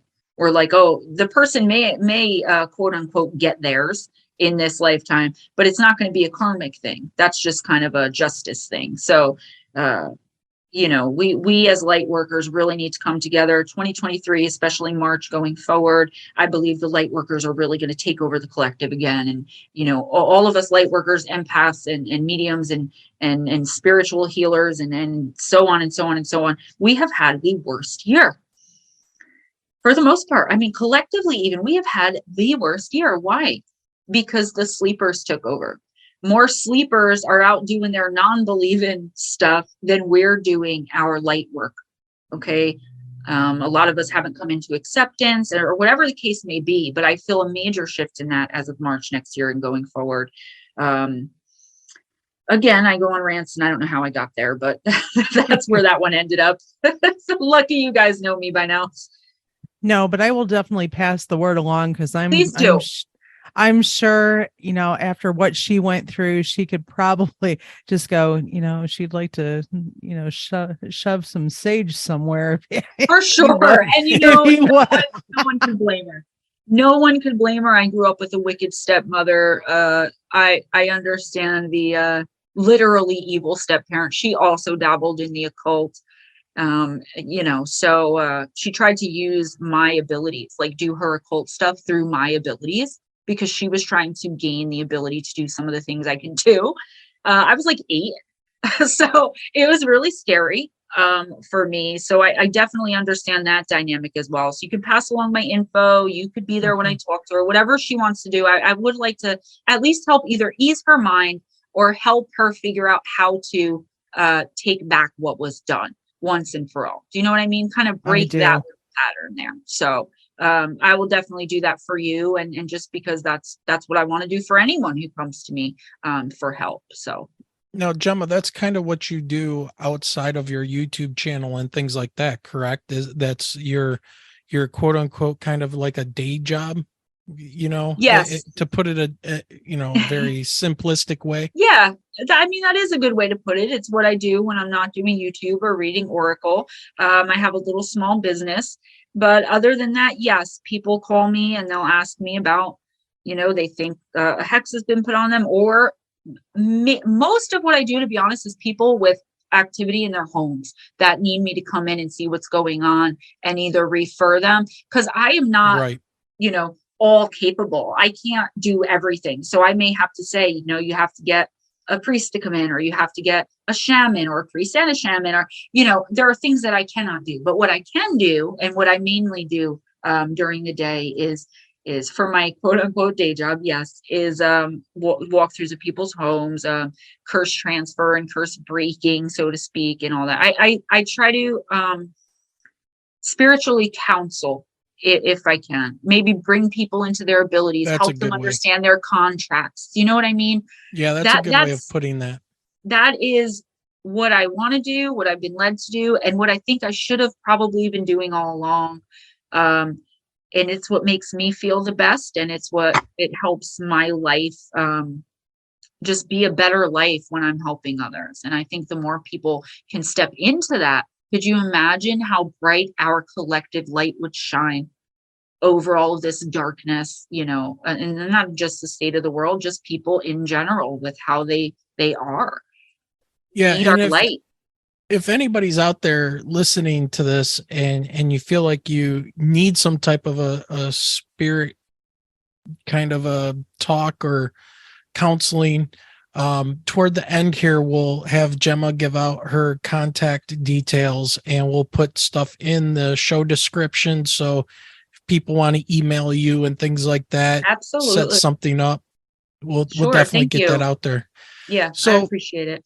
As we start to wind this down a little bit, I got to ask you though, this is bugging me. You're talking about being a light worker, and you talked about the sleepers out there, but are there dark workers? Are there people out there that are purposely, and I've heard, different people talk about this. And I don't quite understand, because I haven't really dug into it, but something about Armand or something like this in the 8th sphere. But people that are work almost like Crowley-esque, I guess, or is there an opposite to you? Yes. With light and dark, they're opposites, right? So they're always, some people will say, well, there is no dark, there's only light, because once the light gets there, it's light. No, there are people who, like me, I'm a light worker, even like you guys are in education. That is being a light worker, right? When you're doing it respectfully and properly. So, but there are people, just like there's, good versus evil and positive and negative. There's balance, right? So there has to be that darker aspect. When I talk about the collective of sleepers, what I mean by that, and that's actually a really good question. I'm glad for the chance to clarify, because you helped me find a way to actually do that. People who are not serving their life's purpose. Okay, everyone has the ability to be a light worker in some form. It's just about raising the vibration of the collective, of being kind, of offering grace. You can be a light worker just by doing those things all the time and making that a part of your personality. Because why? You're raising your energetic vibration. The better we behave, the more good that we are, we treat others, the higher or the brighter our light gets, so to speak, right? If you're not doing that, you are inadvertently contributing to the dark. You are asleep. Whether you're aware of it or not, in my opinion, and from what I know from my experience, okay, if you are not actively doing something good for the world, for the collective, okay, you, especially if you don't believe in all of this and you're not doing anything, that's kind of a double whammy of quote unquote sleeper. You are inadvertently contributing to the darkness. And that's what I meant by 2022 was overtaken by the sleepers, overtaken by the darkness. That's why us light workers had such crappy years for the most part. I'm not saying every single light worker had a bad year, but from what I'm seeing from my clients, my friends, and just the people that come into my streams, most of us did. Most of us have been in like a perpetual dark night of the soul, just waiting to come out of it, which I believe we will. Some of us in January, but most of us by March, kind of the collective kind of taking over there and doing what's best for the world at large, not just individual. We cannot think individual when we're light workers, because that is how we dim ourselves or possibly even get turned. And I love Star Wars. I'm going to say it, to the dark side, Yeah. Well, it sounds like to me, it's almost like the sleepers are like people that, and I hope I'm saying this correctly, like lies of omission.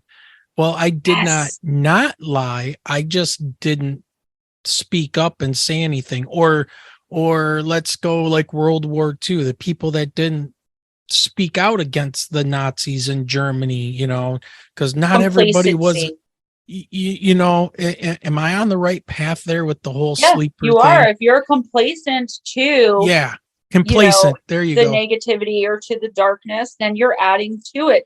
And people don't realize that, I'm a good person, I take care of my family, and that's great, and that's what you should do. And you could be the best person on an energetic level, on a soul level, it doesn't matter. If you're not contributing to the collective, if you're not helping others, spreading kindness, and I'm guilty of it sometimes too, so I'm not saying like I'm Saint Gemma over here, but I do understand it a lot better because of the horrific things I've been through in my life, to my own detriment, from not accepting that it's more than just about me. So yes, when you are not contributing to the light, there's only one other option. There is no neutral zone. It's either dark or it's light. And people can say, okay, it's dim. Well, you don't want a dim light bulb when you're trying to do work, right? You want to be as bright as you can. And there is no dim zone, I guess. It's either, and a lot of people are going to disagree. And I always say, I'm not trying to change anyone's minds. If your experience has shown you something different, there's so many contradictions. There's so much, fiction and misleading information, and there's so many different experiences to be had. So what someone else who has my same abilities knows to be truth, maybe what I know to be not true, and that's where the contradiction comes in, and that's where a lot of the non-belief comes in. But I'm saying that for me, I definitely believe, and I've seen it, if you are not contributing to the light, you are inadvertently contributing to the darkness. None of us are meant to live complacent lives. Like, there's a difference between complacency and going with the flow. Like, yeah, you want to go with the flow sometimes, but sometimes that's not what you're supposed to be doing either, right? You need to speak up or stand out or whatever. There's so many thin lines, Wayne and Michelle, and I think that's the issue with this community, is that there are so many contradictions because there are no facts. There's no tangible evidence. What I know is fact, you may know is not fact, fiction, even, because of our experiences, and because there are so many. So, the universe is layer upon layer, like universes are layer upon layer upon layer, kind of like a 7-layer cake, only like to the infinite degree, right? So think about all of these different universes, which we can't even reasonably think about or wrap our head around, and what energies can come from these places, what entities, what types of beings are coming from there, what are their agenda. I mean, it's so massive that as human beings, it's very hard for us to even be able to consider wrapping our heads around. And I say that in the book too. I said something to the effect of, I'd hate to see whatever reality or universe that these entities, meaning shadow beings or shadow people, are just walking around and they're known. You know what I mean? Like that they're the actual, and we happen to get caught on their turf. Like, I would hate to see a place where darkness is, like them, is what there is. Yeah, I mean, one of the big problems we have is that we're such a materialistic creature that if we can't apply the 5 senses and science to it, then it doesn't exist, or it's ridiculous. And I think we have to start branching out or thinking of different ways of conducting our science. For exactly the reasons that you said. But, another thing that was kind of going, through my head while you were talking there about the sleepers was it also reminds me of, somebody yelling for help and people just walking away on their phone. Or there was, plenty of reports out there about somebody who died or was injured laying on the concrete, and people will just walk right over the body. Kitty Genovese. The reports go between 13 and 38 people. All of these people, whether they were 13 or 38, heard of this woman being attacked, and several of them saw it.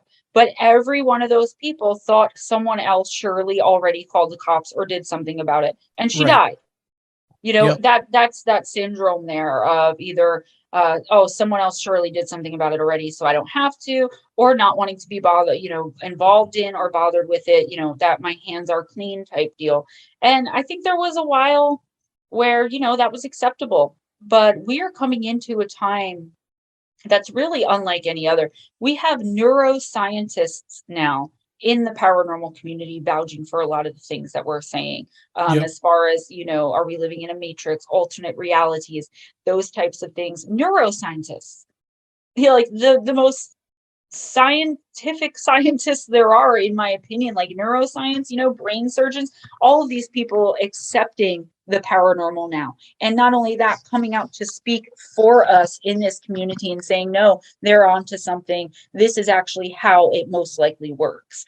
And to me, that's fascinating. That's incredible. And I think we're on the cusp of a spiritual awakening collectively, unlike anything we've seen in thousands of years. And that is just a fact. It's just about when we're going to get to it.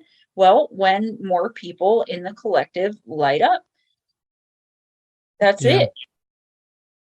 Yep. Well said. So I want to kind of dip our toes into the UFO subject here a little bit. And this is kind of on the negative side of things, but then I'm hoping we can get into a little bit of positive before we end the podcast and kind of end on a positive note.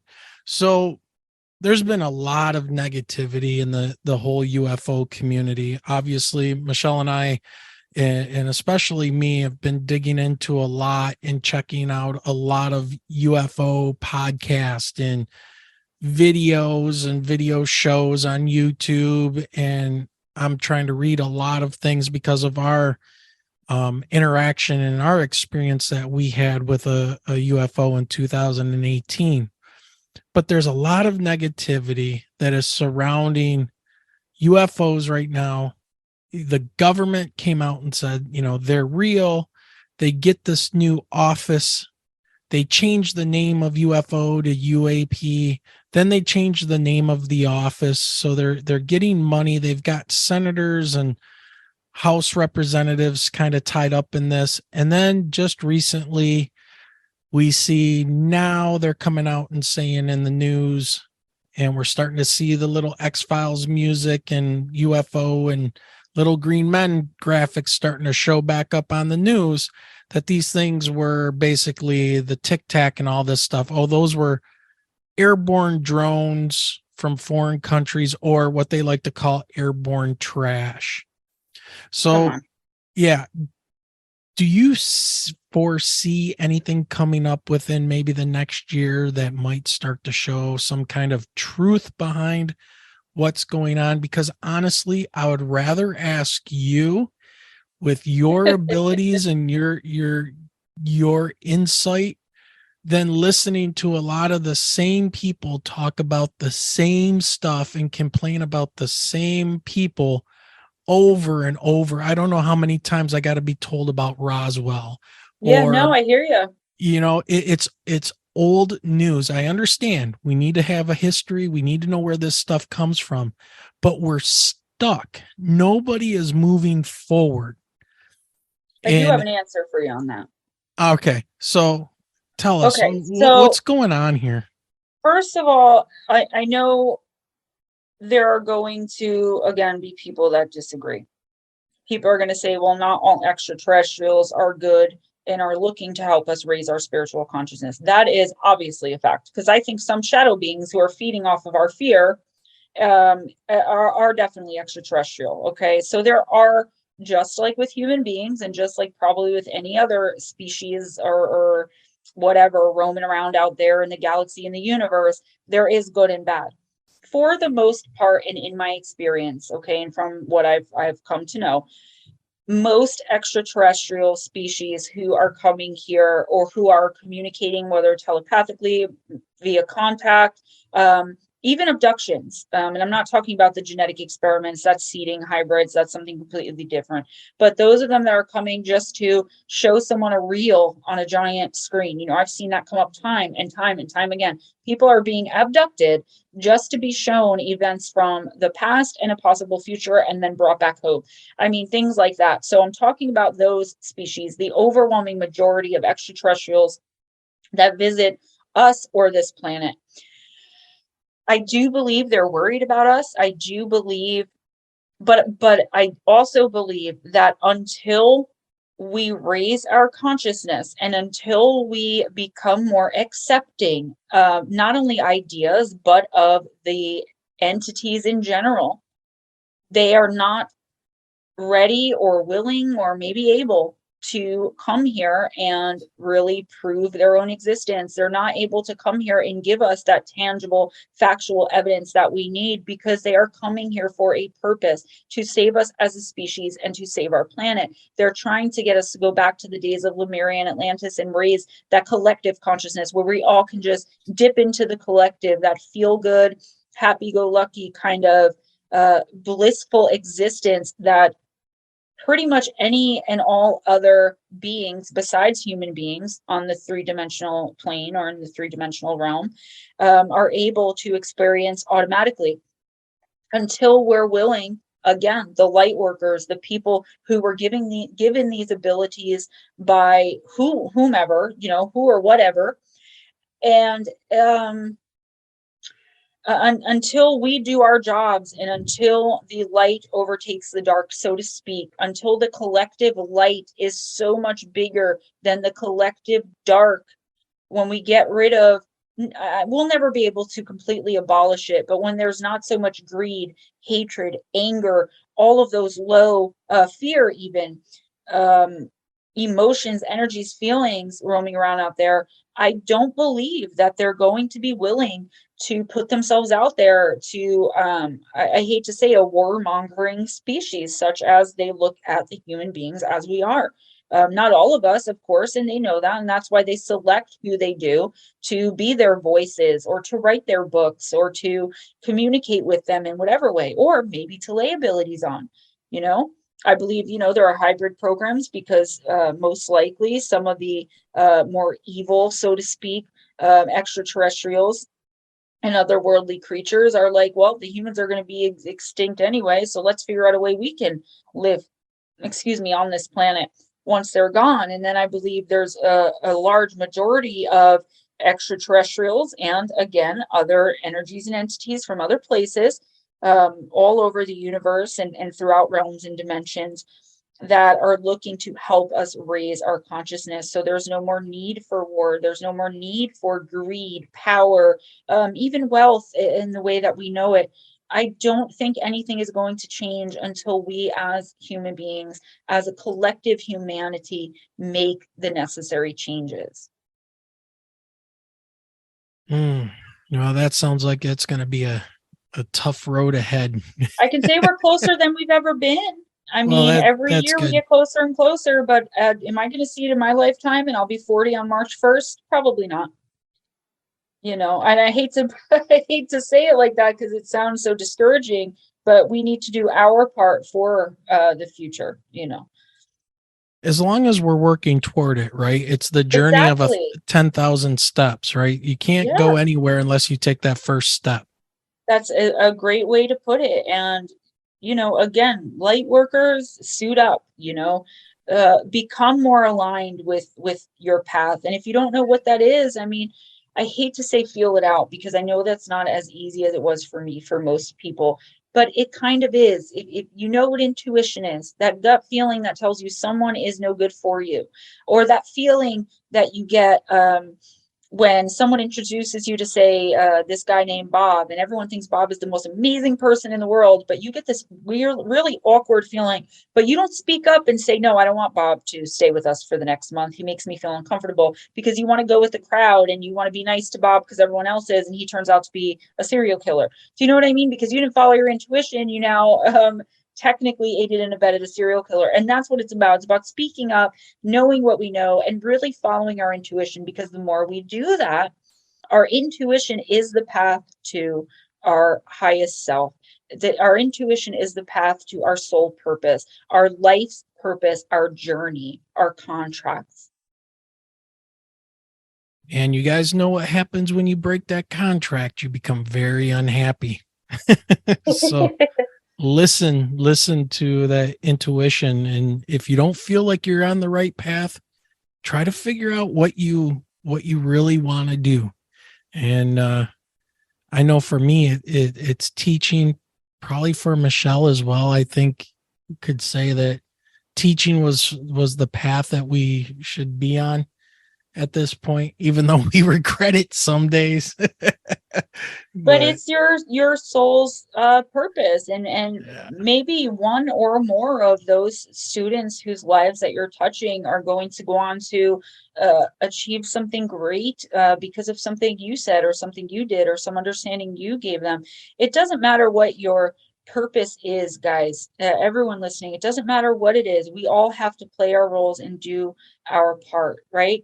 So, and I tell this to my clients too, that doesn't mean if you know that you were meant to be, a yoga instructor and you're a lawyer, that tomorrow you should quit your job and you don't know anything about yoga, and you don't know. It just means open your mind maybe and look into other things. And if you feel unhappy, it's for a reason. Okay. People say, oh, I'm just having a bad day. Yeah, but you're having a bad day for a reason. Again, every second of the day to be consciously aware of your energetic vibration. It's impossible. But when I catch myself going into a slump or feeling unmotivated, or, having a bad day, so to speak, I try to stop and either envision myself, where I see myself in my highest goal and purpose in 5 years from now, living my best life, or just something simple. I stop and I think of a great memory and make myself smile, because even something as simple as a genuine smile will help you to feel better and put some happiness and positivity out into the universe for it to bounce back at you. Yeah, well said. So as we start to wrap this up, what do you think's coming up for it's our end of the year podcast with you. You know, we're close enough to the end of 2022. So what do you think is coming up for 2023? What, for us, for you, podcasting, UFOs, what do you think we got coming up for 2023? Is it going to be a good light year or another dark year? Where are we going to be? I believe that 2023 is going to be a lot better as far as if you're talking about light and darkness. So all of these, first of all, you don't stay in a dark night of the soul for very long. Now, I said this about 2022 because 2022 was supposed to be a major year for the collective, for us, for the so-called good guys, the light workers, to win one. But what happened was so many people fell off course.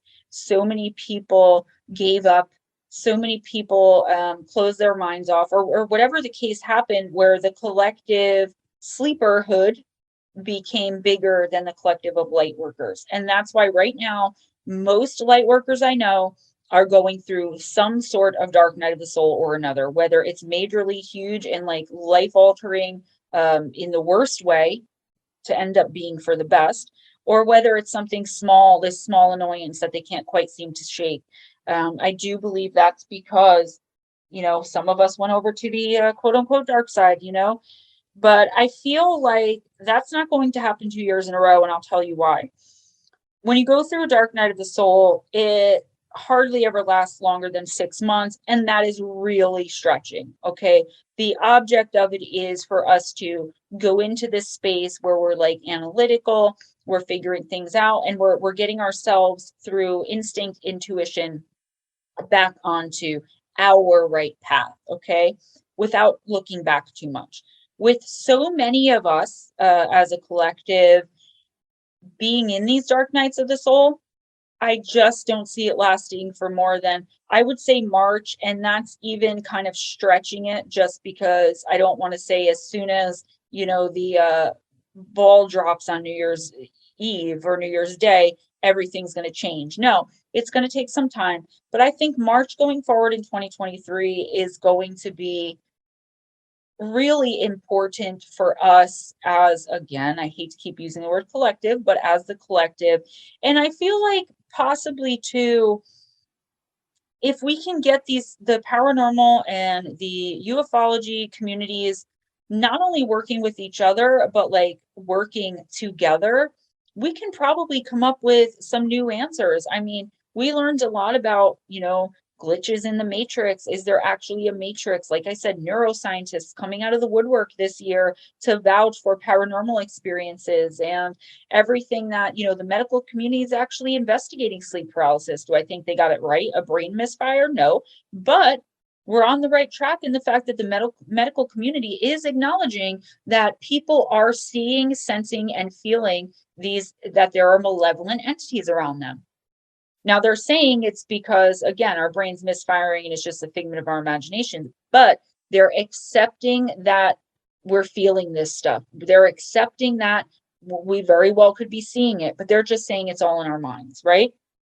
But they're accepting it. So, I mean, these are these teeny tiny little steps that we are taking in the right direction. And I think anything is possible for us as long as we stay focused and we don't get so discouraged that we forget why we're here and what we're doing in the first place.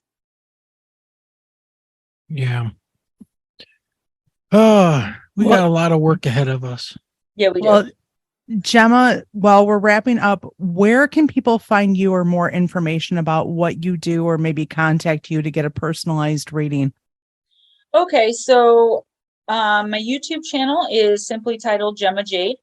And I am there every Wednesday night from about 7:30ish p.m. Eastern time to 11:30, p.m. Eastern time. If you don't know what Intuitive Oracle is, you're welcome to come into that chat. I pull one card for anyone and everyone who comes in and give you a weekly reading off of that. If you'd like a personal reading from me, there's information about those in the description box of my videos, or you can email me. And for any other correspondence, if you have questions, I don't charge for every little thing. I'm willing to have a conversation, let you get to know me and talk about whether or not I can help you. So don't think just reaching out to me is going to cost you something. I've noticed that a lot in this community where like you can't even ask a question. That is not me. You can email me at gemmajadeparanormal@gmail.com. And my books, Missing the Fae Theory, about how fairies are very likely responsible for some of the missing 411 phenomenon, and Encounters with Evil, 101 True and Terrifying Stories that I wrote and that Steve Stockton did the forward for. It's a book of 101 short stories, most of it from my real life as a physical medium, as a sensitive and intuitive.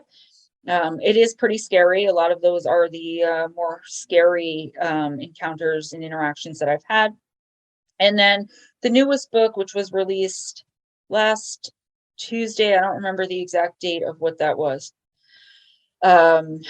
So the beginning of November, I guess I'd say, and that's called Shadow Entities, Sleep Paralysis, and Beyond.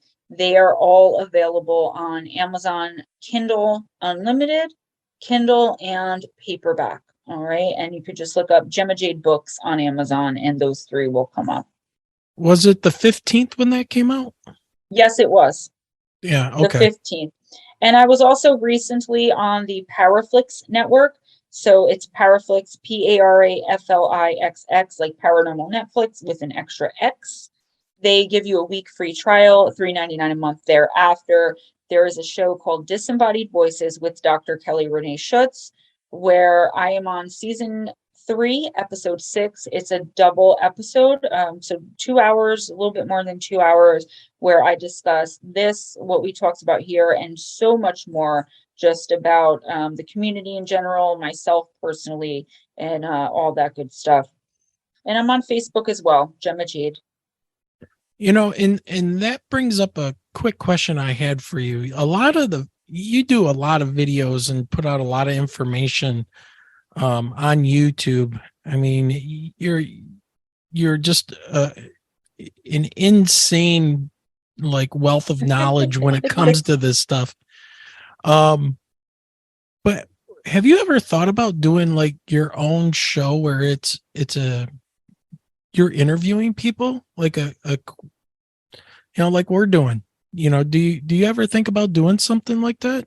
I actually have, and there is some stuff coming up in the near future. I'm getting rid of the content that I have to script, film, edit, upload, and then watch people leave comments, where I'm going to be doing my content live in 2-hour shows where I'm going to review the content. Awesome. And people are going to discuss it with me. And I was thinking about bringing on people to interview every once in a while as well, because my ultimate goal, to be honest with you, as a paranormalist, I mean, I watch all these shows on Investigation Discovery and on Netflix where people are out like hunting the paranormal, and I'm like, I could easily do that. So in accordance, I guess, with my ultimate goal of having my own show, I am probably going to start doing interviews very, very soon, within the first few months of the new year. I'm actually working up to that now.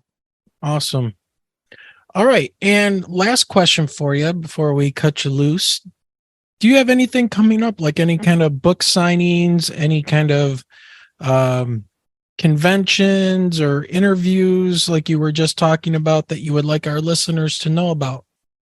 Nothing that I'm booked for yet. The new book did just come out, and I'm trying to get my name back there. I kind of withdrew a lot for a little while just because of personal things I was going through, and it was becoming overwhelming, the amount of work I was trying to do. So as I get my name more and more back out there, I'm hoping to have some opportunities to do maybe some conferences and definitely book signings and things like that. But for right now, nope. You can find me on YouTube and on the Paraflix show, Disembodied Voices. For now, that's it. But I really am hoping that 2023 is going to be my year as well, to really branch out and succeed in ways that I wasn't able to before.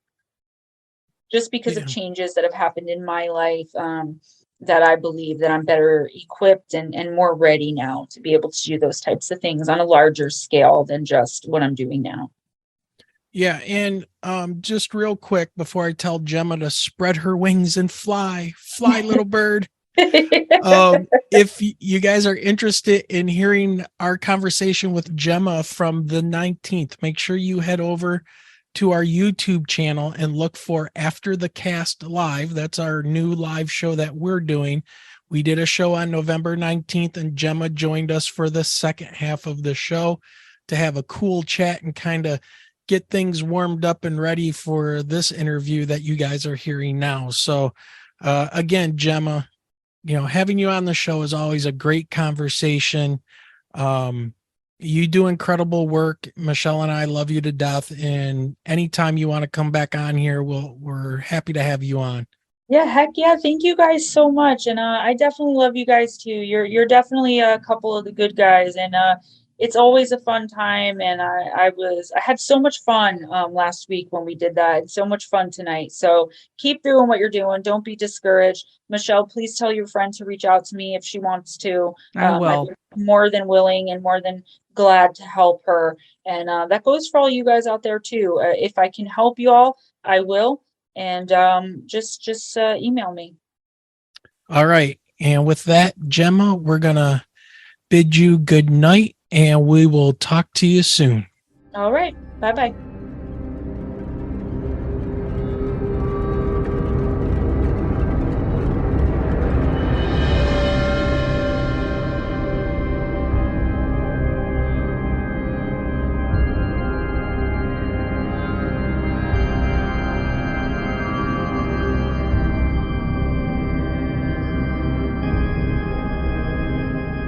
Well, that was a really interesting interview.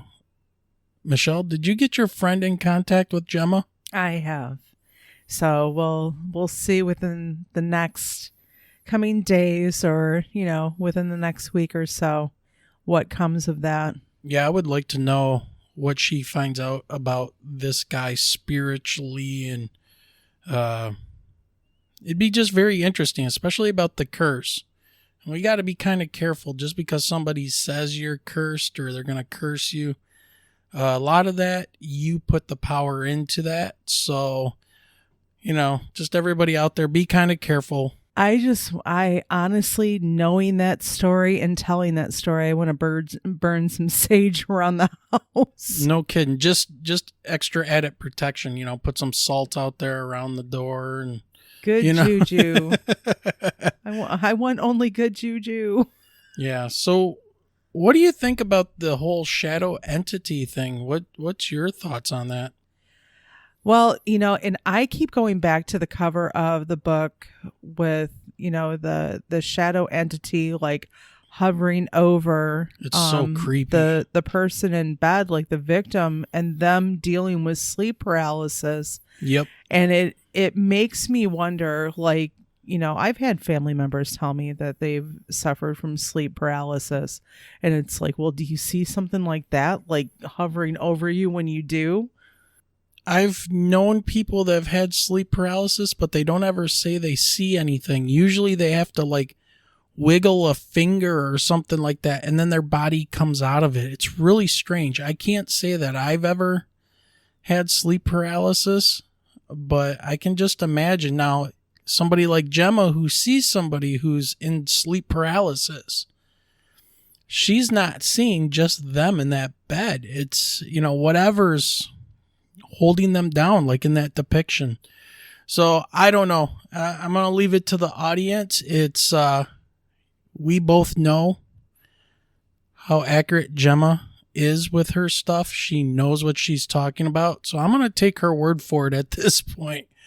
Because she has really turned over some amazing information to us about things and done her oracle readings and things like that. And they've been pretty much dead on. So I don't know. Yeah, those shadow figures can stay away. Yeah. So everybody get on Amazon and search up Gemma Jade, and you can find her latest book. It's really, really creepy. I can't wait to dive into it more, but it's called Shadow Entities, Sleep Paralysis, and Beyond.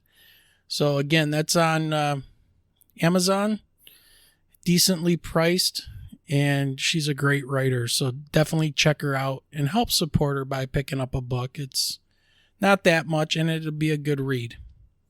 I don't know, Michelle, you got anything else you want to throw in here? No, I think we're ready to close it out for the night. Yep. And one last time, want to give a quick shout out to Hava H and Ed S and Ghost Dragon ZW for supporting the podcast. All right, everybody, we're heading out. Have a great night, everyone. Have an awesome night and week. Don't forget, we'll see you next Saturday, December 3rd, on our live show. And with that being said, keep your eyes to that sky.